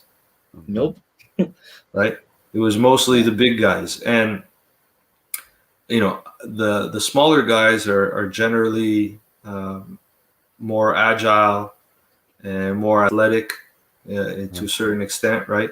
There's some big guys that nowadays can move like a small guy. It's amazing. But for some of these other guys, like I just don't find a small guy a believable world heavyweight champion, right? In boxing and MMA, they have weight classifications and different titles for people, in those different weight classes for a reason. It's not all the time that you're going to have a guy the size of Hoist Gracie choking out some monster, right? And obviously that happened, but nowadays, like, usually the big guy is going to squash the little guy. That's just the way it is. That's more realistic. So like what I still think of it in that way, where some people will say, oh, but I'm a small guy, and so I relate to the small guy. Like, if the small guy could be champion, that makes me feel better about myself. Yeah. And so I understand that, but to me, I just have a different mentality. I'm not a big guy, but it's just more believable when somebody like Brock Lesnar is a champion, because the guy can legit go out and destroy people if he wants. Exactly. Yep. Like when he gave Braun Strowman that receipt. I don't know if you guys saw that. He just punched him right in the face. Yeah. For hitting him with an elbow. Yeah. And that's a lot more realistic to me. And Brock's a legit fighter too, I wanted to say, like in the MMA and everything. So he's a believable champion, even though people don't, say they don't like the part-timer stuff, right? That was the one guy I hoped would come, would make an appearance at WrestleMania, but obviously that didn't happen. I was hoping for Ronda, but then I found out the news afterwards. So So I was like, okay, I guess she's out for a while then. Probably next year. She'll be back next year, probably. You know what? Maybe not. She'll take her time. She has a family. I think she'll be back at some point, but she'll, I don't know when she's due, but I'm sure she'll take at least 6 months with the baby. But I have a feeling probably longer. Becky's training now, but who knows? Who knows? I don't expect Becky to appear before SummerSlam, right? So we'll see. Who knows? They might save her as a guest entrant into the Royal Rumble. Oh, probably. I was gonna say the night after WrestleMania would be pretty cool too. Yeah, that's good. Well, it depends if you're using it to, like, as a reset, right? Yeah, that's a perfect time to reset everything for the year. Because if you think about it, I don't know. Do you think Royal Rumble's going to have fans, or what do you think? Yes. Royal Rumble's going to have fans this year? Okay. So I think SummerSlam is going to have fans. Never mind Royal Rumble. Yeah, definitely. Because I heard the rumors already that they're circulating where it's going to be. Yeah, but those are just rumors. So yeah, I asked WWE this week about SummerSlam, and they said that they still don't have a place set in stone. That's legit, real news. Okay. So anything you heard, I know Justin made a suggestion that it could even be Vegas. Yeah. No, it's gonna be too not hot. Gonna be Vegas. It's gonna be too hot for that in Florida too. No, Vegas would be indoors, so it doesn't matter. That's a dome. Yeah, it's a dome stadium. Yep. And if they did it in Orlando, it would be hot and sticky and terrible outdoors. But that's not to say that they would have it outdoors. They could have it at Amway. Yeah. Yeah, I agree. And that's probably what they would do. They could do a smaller show, of course, like an NXT takeover. I always thought it would be cool since they're based in Florida, that they should do an actual beach show like WCW used to do.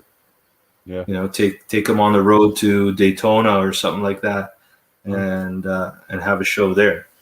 Right? They used to have. I think they used to have.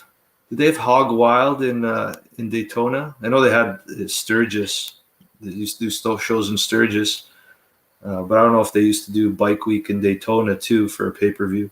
But they also had Bass at the Beach, so those were cool, gimmicky kind of things. I know that WWE. was like I wish that I know NXT is always doing like lately been doing a lot of like a few WCW bring back them from the dead like pay-per-views like Halloween Havoc and like what was the other one they brought back, Geek, that Bash at the Beach or Bash at the Beach. That'd be cool if they use another one for Starcade would be cool. like Sturgis. To bring that one and put that one for NXT, have it outside, like at like a weird thing. They did do a Starcade. Oh yeah, that's right. Yeah, I mean, like do something like a Sturgis, like do like a Sturgis NXT. But they maybe should try to do it for Raw or SmackDown. Like give them a pay per view that was a WCW name. Like that'd be kind of cool. I don't know. Yeah, I don't know. But then you're like, you mean to call a Raw by another name? Like a pay per view, maybe. Like if like maybe for one night, call it. What's that? Like a Raw special, you mean? Like how yeah, we had. I think it's for SmackDown tonight. You call like I made it old school. Like everybody was so hoping that they would see the fist, and it was like CGI'd onto the wall. Yeah, that was so why. I missed the entrance. Well, you know, it costs money, right? They'd have to dig all that stuff out from storage in that warehouse, trek it all the way down to Florida, right? Set it up, integrate it in somehow into the more modern LED lighting system. Then take it down. It's probably then take it down. Like it's not really cost effective. You know what? It's good for us to talk about, right? But if you step out of that fan zone and think like a business person, you'd be like, oh yeah, this is a massive waste of money for one day. Yeah, you know, it's not logical, right? No, it doesn't make sense. So sometimes you just got to step out of that those fan shoes, right? And think of it as if you're running a business, and you're in business to make money, right? So sometimes it's just not going to work out. Especially when there's no fans right now. Absolutely. So who are you trying to please? Exactly. What's the difference to the TV audience if it's CGI or not? Like, yeah, some people will pick up on it and say, oh, that's corny, but hey, at least they tried to do something different. Yeah. You know? Kind of caught my eye because I saw Ballet Club say that, and then I watched SmackDown. I'm like, where there was just a flat screen with the WWE logo, WWF logo, and I was like, I didn't think it was going to happen, to be honest. No, I would have been surprised if it did. I just figured they'd use some like old school graphics. You know, they brought back Teddy Long, right? And it was nice to see Jimmy Uso, come in as a surprise. I've been kind of waiting for him to show up, right? To change up that head of the table dynamic. So it's nice now they have a little different way to go. You know, I think my favorite wrestling show of the week is NXT, but second is SmackDown, and different reasons. They're completely different shows, right? I have a lot of favorite shows. I like NXT and I do like AEW. I like them both. They both put on a great product. But when they were head to head, who would you watch, and why? AEW. Why? I guess it's because I guess what they say, what Vince or someone said, it's the atmosphere. The atmosphere is like you're like you have more fans there. It's more lively. You know what I mean? But it's okay. I understand that. I don't know how many fans they have actually there, but I know the actual fans are pretty far away. Yeah. You know, I'm not a fan of them having the like B wrestlers at ringside singing the Fozzy song, and they're the ones that are lively. They're way more lively than the crowd, and that's like even more fake to me. You you know, because they're just told to be there and like be rowdy, right? Yeah. At least you have at NXT, you don't have very many people. I think they have about, I know for the takeovers for WrestleMania, I think they had about 160, 170 people, which was much more than they usually have, which is maybe around 60 to 70. But I think now the way they have it set up, I think they allow more people. And you got people right there, like at ringside, real fans, and smacking on the plexiglass and the chains, and that seems more real and lively to me. The other stuff seems kind of fake.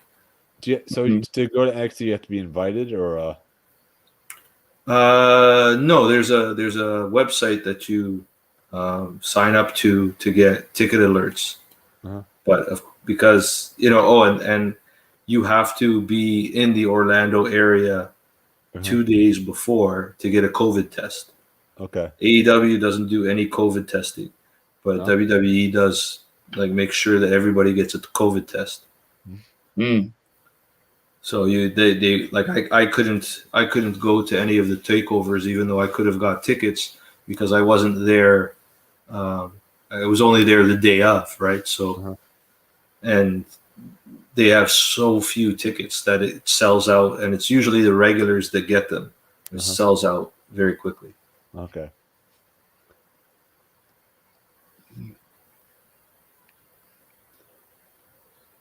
Anything else, Joe? Or okay. If you had a chance to bring back any wrestler from the past that we lost, which wrestler would you bring him back, and why? Like, what wrestler that we lost in the past that passed away? I mean, from any of the federations for like a one night stand, one run, like they had their one last match. They never got a chance to get their one last match. Probably Eddie Guerrero. You know, when you first started talking about it, when you first started mentioning that, the first thing that came to my mind was Andre the Giant. But, you know, in thinking, what would Andre look like in today's world of professional wrestling? And I think he'd get booed. Oh, he'd get booed so hard. He probably, like, people would be, the IWC would be like all over like, who is this guy? He could barely move around. You know, they wouldn't get it, where that guy in the 70s and 80s was like larger than life, you know, real, you know, ninth wonder of the world, you know what I mean? Or so people wouldn't get it nowadays. But, you know, a guy like Eddie Guerrero could still outwork any of these guys. I personally, or match them. Maybe not outwork, but he could match any of these guys. Yeah. You know? That like, I think that, not to sound mean, I love Andre. Andre was a great wrestler. He wasn't a great wrestler, but he was, for that era, he was the big guy. Like, nobody could top Andre. Like, but I personally think that, like, Andre the Giant wouldn't be able to handle this era of wrestling fans, because they're so relentless and mean to, like, certain crowds. They will rip you to shreds if they don't like you. You know what I mean? Yeah. Garrett? Like, yeah, absolutely.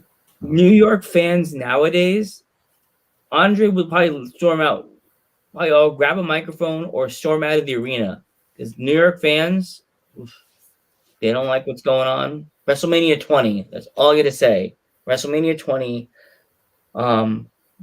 Goldberg versus Brock. Yeah.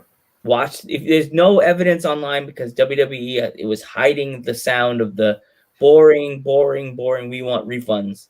But I was there. The whole time they were chanting boring. You know why, right? Both of those guys were uninterested, so they were leaving. They were both leaving. It's not WWE's fault. That's the talent's fault at that point. The only thing that saved that match was Stone Cold Steve Austin stunned both men. That's it. Yeah. Yeah, he was the guest referee. Yeah. But then you come back so many years later, and they're in Toronto. I was ringside, and Lesnar's the champ, and he gets absolutely squashed, and nobody was expecting it, right? And like it blew everybody, like it blew my mind. Like I was like, what the hell just happened? Yeah. WrestleMania, it goes back to WrestleMania 33. They made up for that match, and that match at 33 was freaking awesome. Yeah, I remember that match. So they're probably just both having a bad night that night. The one wrestler I would bring back from the dead would have to be from WCW times. The big guy. If you know WCW, you know the big dude of the WCW. What's his name? Oh my God, I could see his face. He took on Taker at WrestleMania. Really big, Ray Gonzalez. Giant Gonzalez? Oh, yes. Bring him back from when he was like in WCW before he was WWE. He was Giant Gonzalez. Bring him back for one night only to have him face like... I would have him act... It sounds horrible, but I would have him face a young Triple H. Gonzalez, really? Young Gonzalez versus a young Triple H. That size mismatch? Oh, yeah. I want to see how Triple H would have handled a giant Gonzalez, a young Gonzalez with the reach and the way he would fly around. Oh, my God. Like, Gonzalez, he was kind of like Andre, but he still could move around. That guy could throw down. If you watch some old matches of Gonzalez, he would throw. All right. Well, I'd have to go back and Again, I didn't watch too much WCW, so I didn't even remember he was on WCW, to be honest. He was. I remember seeing some matches like when I was younger, and JR actually announced some of his matches. I actually found a card. I looked for my room. I got it somewhere, probably in the attic, of a card of Giant Gonzalez. He had a vest on, and he was like this. And I'm like, whoa. Wow. I remember when they had him like wearing some like jumpsuit. I got so mad. Definition. Oh God, I got so mad that they did that to him. I was like, "What? Giant Gonzalez is a legend. How do you do that?" Oh, WWE, but how do you do that to a legend like Giant Gonzalez? He just killed his whole image of him being the way he was, and well, there's a lot of guys that happens to, right? So you just never know. Juventud Guerrero went from being an absolute legend, still is, in WCW with his mask with the horns and the hair.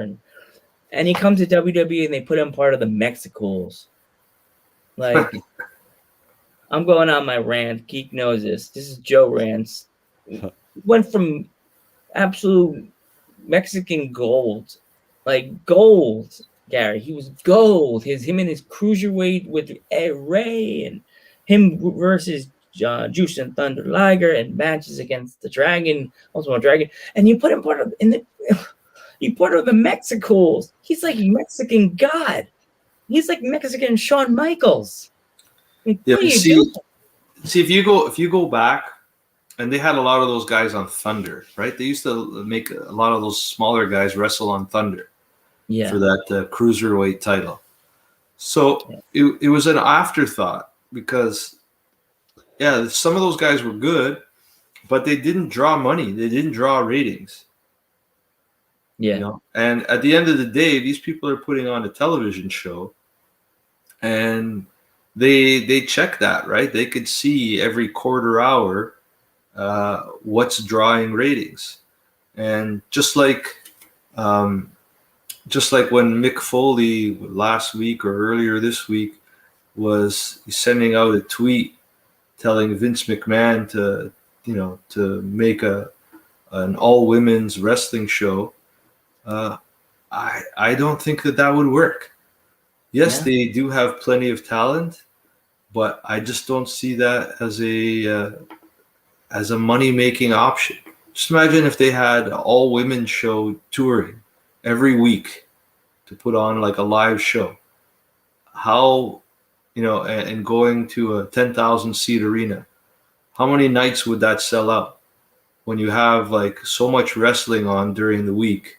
Like, it's very saturated if you think about it. There's only so many dollars that people have to spend, and how are you going to make that work? How is it going to be profitable? Well, they did do Evolution though. That was once, and apparently that was the lowest bought pay-per-view in like for that year. Uh-huh. Or the lowest watched. I don't know. I guess it was on the network. It was the lowest watched pay-per-view for that year. I watched it. I enjoyed it. Right. I was there. I like watching the women's wrestling, but I see too many people complaining. I just don't think there's too many guys that complain and still think the women don't belong on the same level as the guys. It's either there's male wrestlers think that women don't belong on the same card as there's some guys that don't believe that women's wrestling is worth anything. But then there's some guys like myself that I believe women could sometimes do a better main event than men. If they have the right, fits the right talent, sure, why not? Yeah. Sasha and Bailey killed it in Brooklyn. I was there. Right? Yeah. The triple threat at WrestleMania 35 was good. The ending was a little bit botchy, but it was good. There's been other shows that have been perfectly fine, right? I really enjoyed the Charlotte Becky match from Evolution. Yeah. That's the one match. And the Bianca and Sasha match from Mania was good too. Yeah, that was good too. So, there's another couple of women main eventing, a pay-per-view. So, I think it's fine just having, the women's stories mix in with the stories for the guys. What they could do is do some more online content, mix up some more stories online, like carry stuff over onto their YouTube channel to fulfill some of the background on some of the stories, right? To further feuds and things like that, and use those channels. Shows like The Bump, right? They could have people come on there and be battling, right? Back in the day when they used to do Tuesday Night Titans, that talk show with Vince McMahon. Yeah. And they'd get different guys coming on there and talking trash about their opponents and feuding there. So I think stuff like that could work for both the men and the women, right? But I think it would help for, they only have a certain amount of TV time and they have so much talent. Just like the rumors are that there'll be some kind of secondary NXT show, whether that's called Evolve or something like that. But they have a lot of people. They're not touring.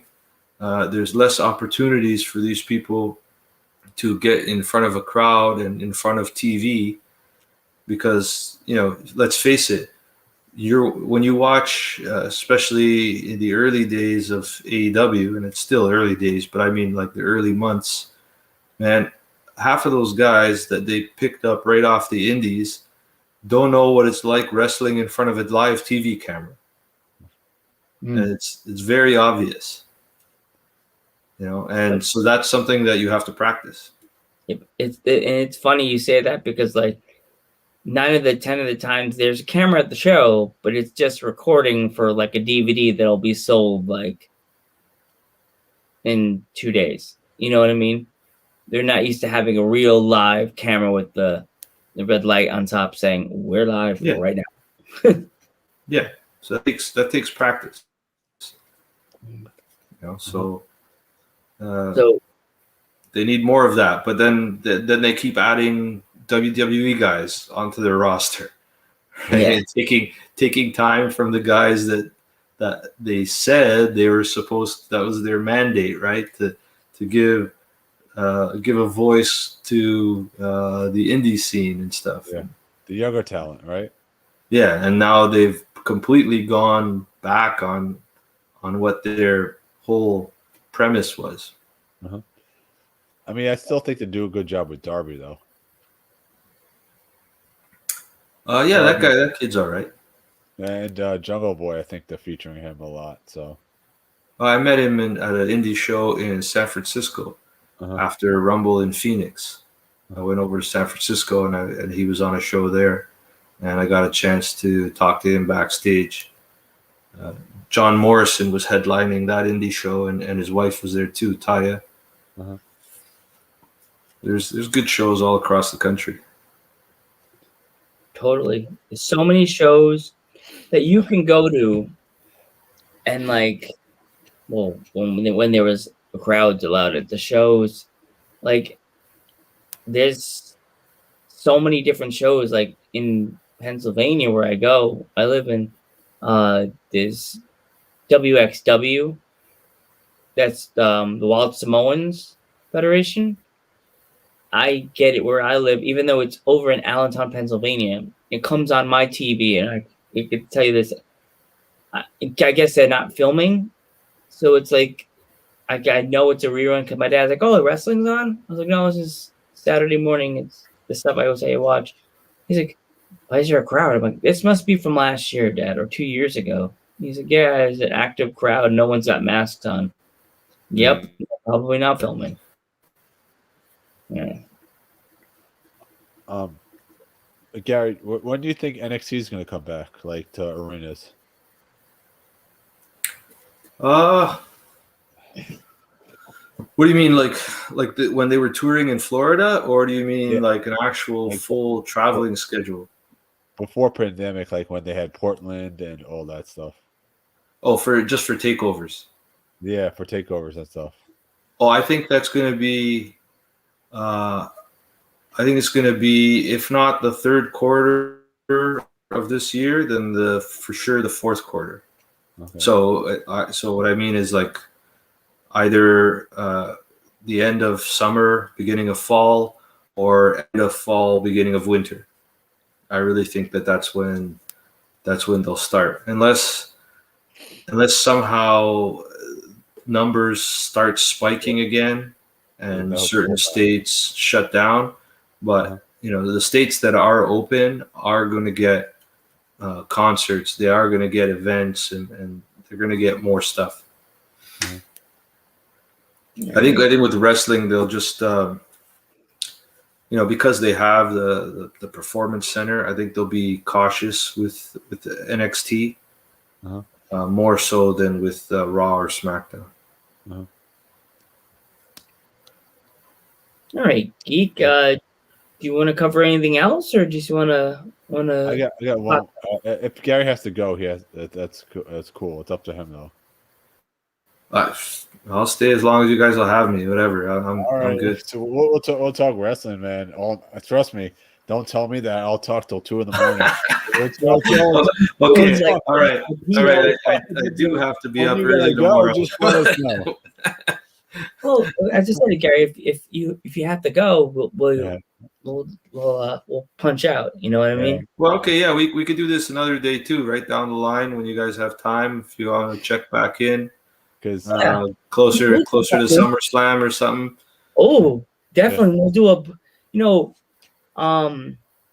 Geek and I have done this, and he knows we do watch parties on the channel, and we will. You won't even have to say, "May I come?" We will let you come. We'll give you the Zoom code, and you can come. You can do a watch party with us, and we'll do reactions and stuff like we did. Right, Geek? We had we always do reactions on the channel. So yeah, we sometimes will do group Zooms. Yeah. Too, and for pay-per-views only. That's good stuff.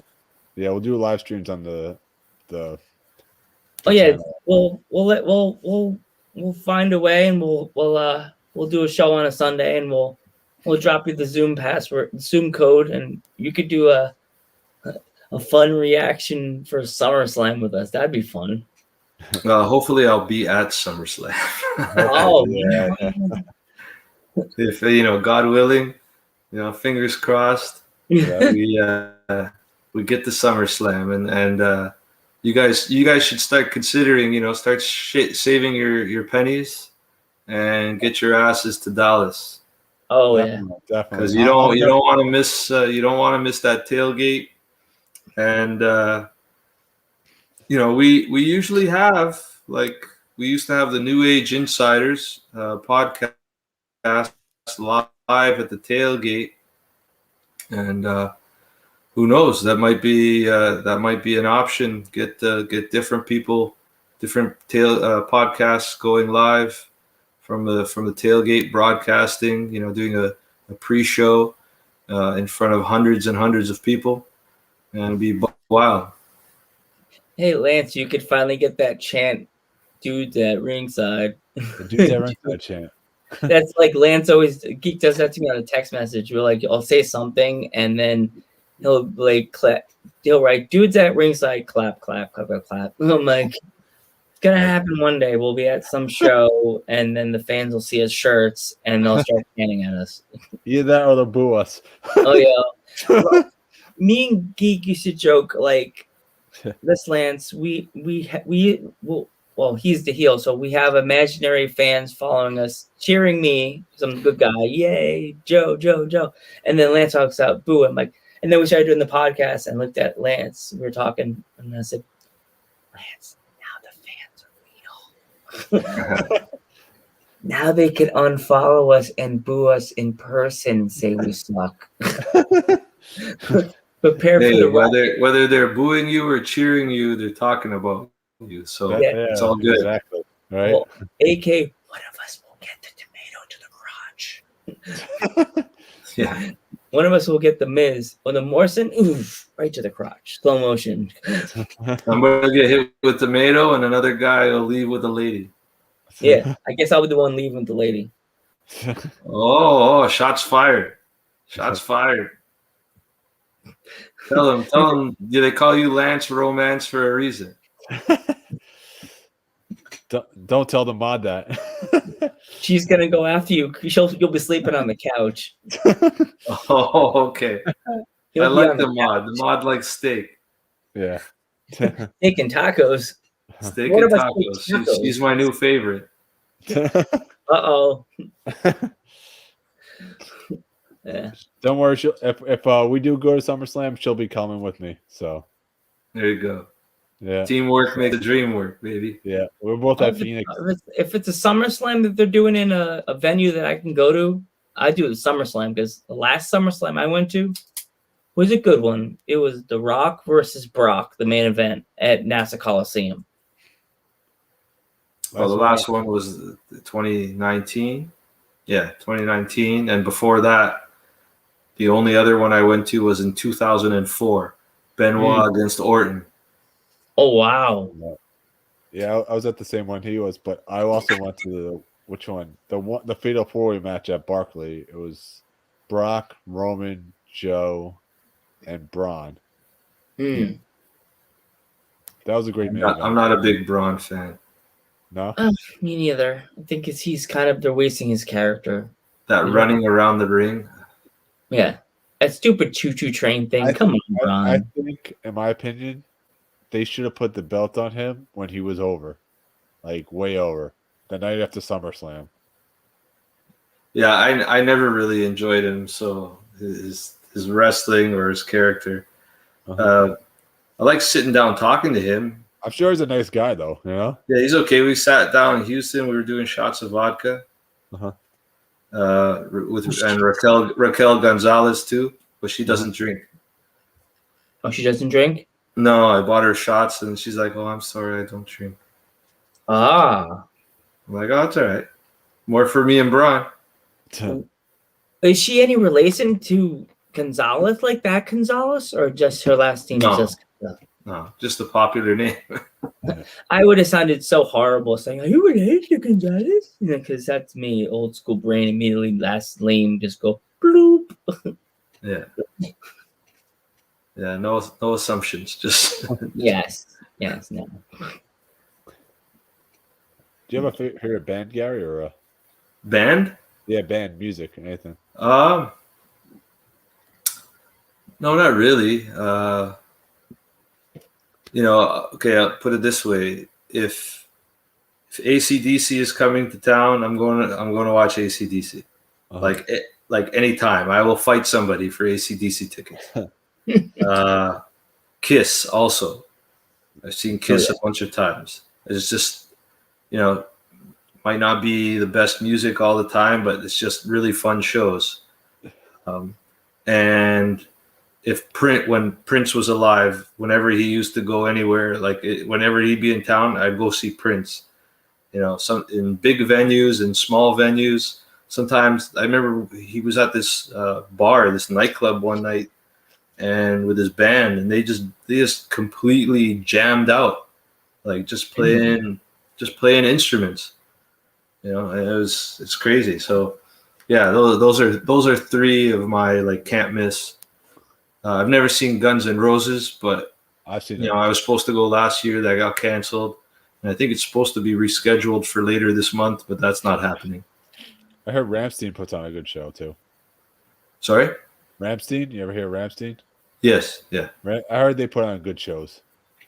Yeah, I heard Metallica puts on good shows. I've never seen them. I saw them. They're great. Yeah. So there's a few good ones that I've never got a chance to go to, but I've sometimes gone to shows where I don't really care for the music, but I hear the production and everything is good. Like I had fun at Beyonce. Just because it was like, it was flashy and whatever. I had fun at Stevie Wonder. Stevie Wonder's classic. Wow. Like I went to see Stevie Wonder, but he couldn't see me. That's the. So, but my funny question is: when you go see all those bands, do you wear your Mania Club jersey? No, I stick that to wrestling. I was wondering. I'm like, I could see you at a concert, and all of a sudden you're wearing your Mania Club jersey, and some random rock fans going, "Oh yeah, Wrestling Mania Club, baby!" And you're like, "Yup, you made it." Yeah. No, I got a lot of shirts, so. I don't know. I thought that randomly, like you're at like some kind of, you finally get a chance to see Metallica, and you just like, I'll wear a Mania shirt, Mania jersey, wear it open with a Metallica shirt underneath it. It'll work. Looks good. That's the best thing about these jerseys because they're baseball style jerseys, so you could unbutton them, leave it open, like. So it's good for even some bigger guys that don't like to be have any kind of restrictive clothing. That's why we haven't done like basketball jerseys or even football jerseys. Can you imagine like some of the wrestling fans wearing like a basketball jersey out in the heat? Oh God. Gee. I remember WrestleCon. I was staying at the WrestleCon hotel in New Orleans. And the BO in that room was ridiculous. I remember WrestleMania 33 being outside for that heat was brutal. That was brutal. I was grilling on a big grill for our tailgate, and I was dying. Between the heat of the grill and the sun beating down, it was. I don't think you even need to turn the grill on. I think the steak should just cook naturally. Probably, during that WrestleMania, right? Absolutely. Could have just left the grill and made sure everything didn't burn, and just been like, it's already hot enough out here. All the steaks are cooking. Nobody's getting burned. I'm just gonna watch. Absolutely. Just back up, make sure all the steaks aren't burning, and flip everything up when it starts sizzling. Yeah, just the sun glancing off the stainless steel of the the sides of the grill. Yeah, it would be. It was bad. It was bad. That's when after that we decided, what? Screw this. We're catering. Yeah. I don't want to be behind a grill anymore. Nope, don't do that. Oh man, that must have been even double brutal just to be on a grill and in that heat. Yeah, and we didn't have the grill under a tent. We had some tents, right? But everybody was getting shade under the tents, and here I am in the pure sunshine, and having been there like early since like 10 o'clock in the morning. Oof. And yeah, crazy. sunburn and everything. But you know, it's the stuff we do for the club, right? And do that for our members and you know, make sure that everybody has fun. But for a lot of us, it's a full day of work. You know, there's a lot of work that goes into planning and managing these events and managing the club.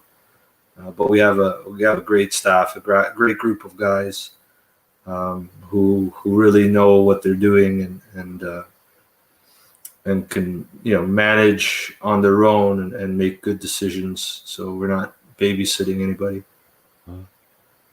Yeah.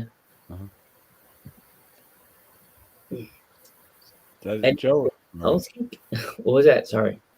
Yeah, is that it, Joe? Or I don't know. Do you? Oh, I gotta answer ever so Spiffy's comments. So she's asking it if I like Phil Collins.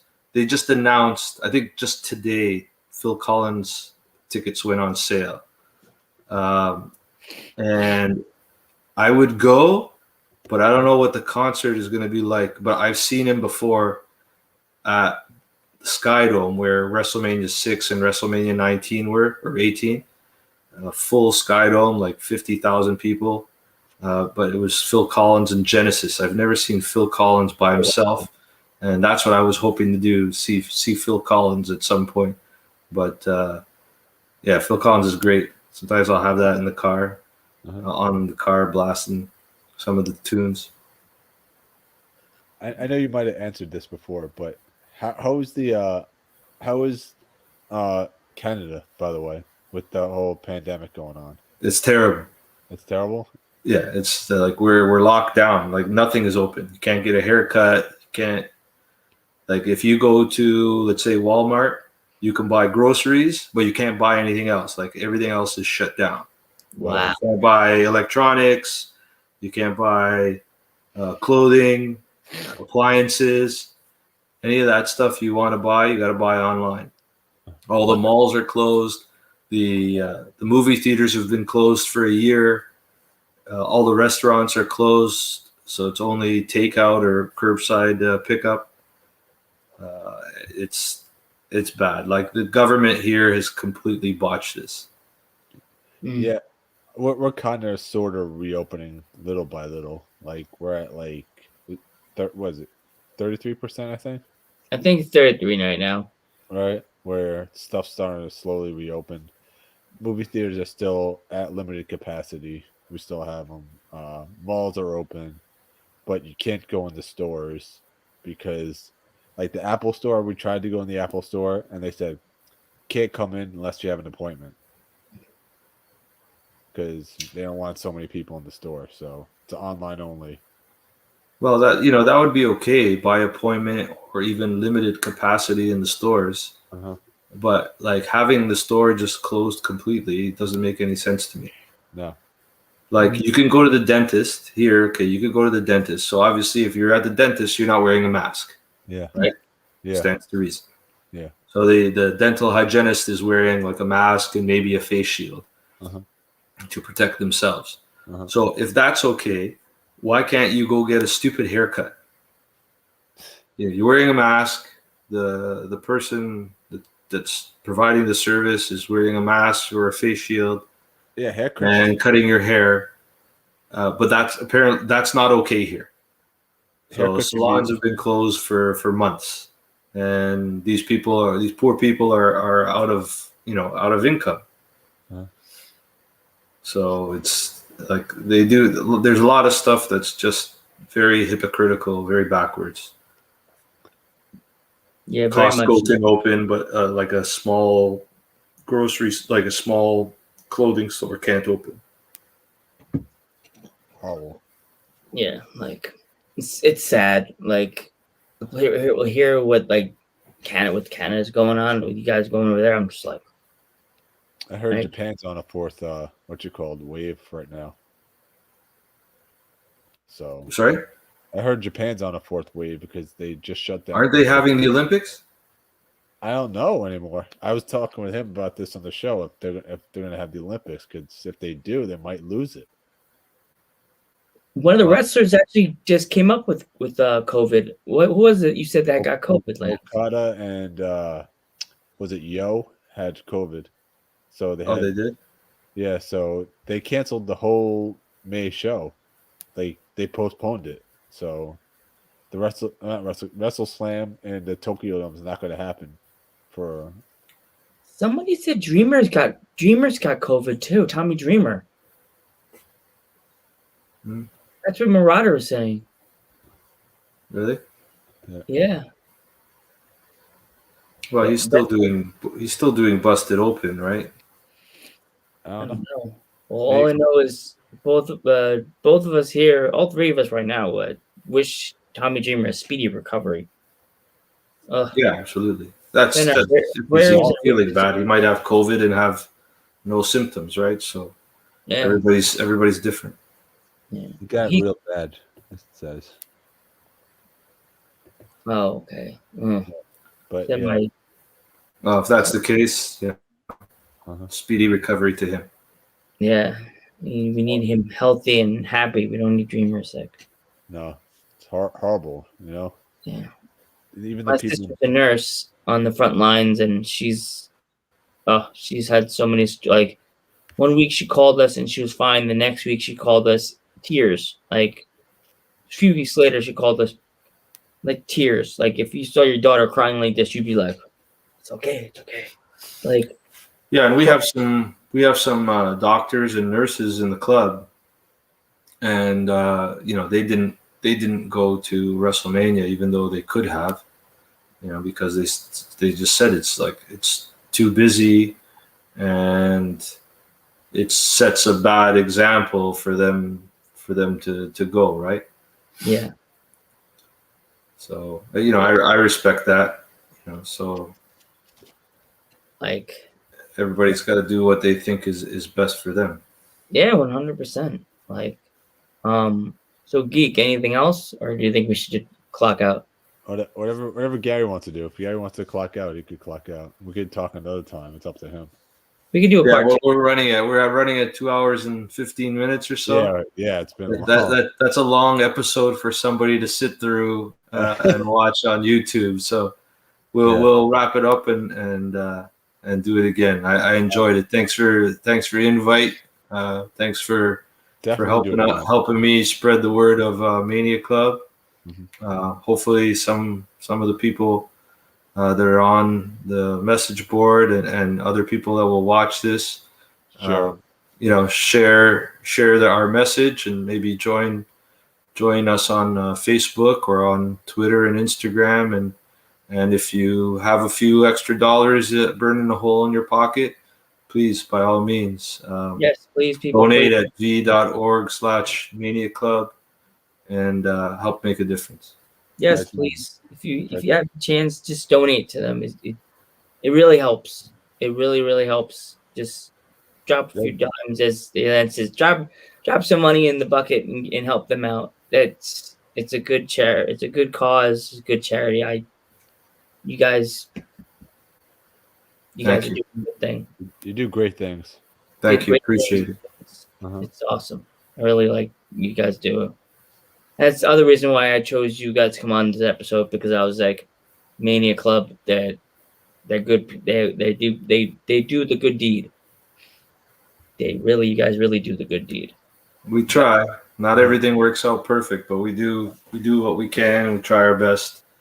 And if something goes sideways one time, we will fix it for the next time, right? But you could be rest assured that whatever money is donated is going to the right channels, and we try to avoid touching any money whatsoever, right? Donate it directly. Thanks so much for coming on, Gary, by the way. Thank you. I really appreciate it. Thank you. Appreciate it. Thank you very much for having me, guys. No problem. We'll see you soon. Yes. Take care. Good night. Good night. And it was a great show. What a great guy, right? Yes. And it was awesome. Thanks again, Gary, for coming on the show. Geek, please say your goodbyes. All right. So, if for those of you that are not not following us right now, we are now on Facebook, Instagram, Twitter.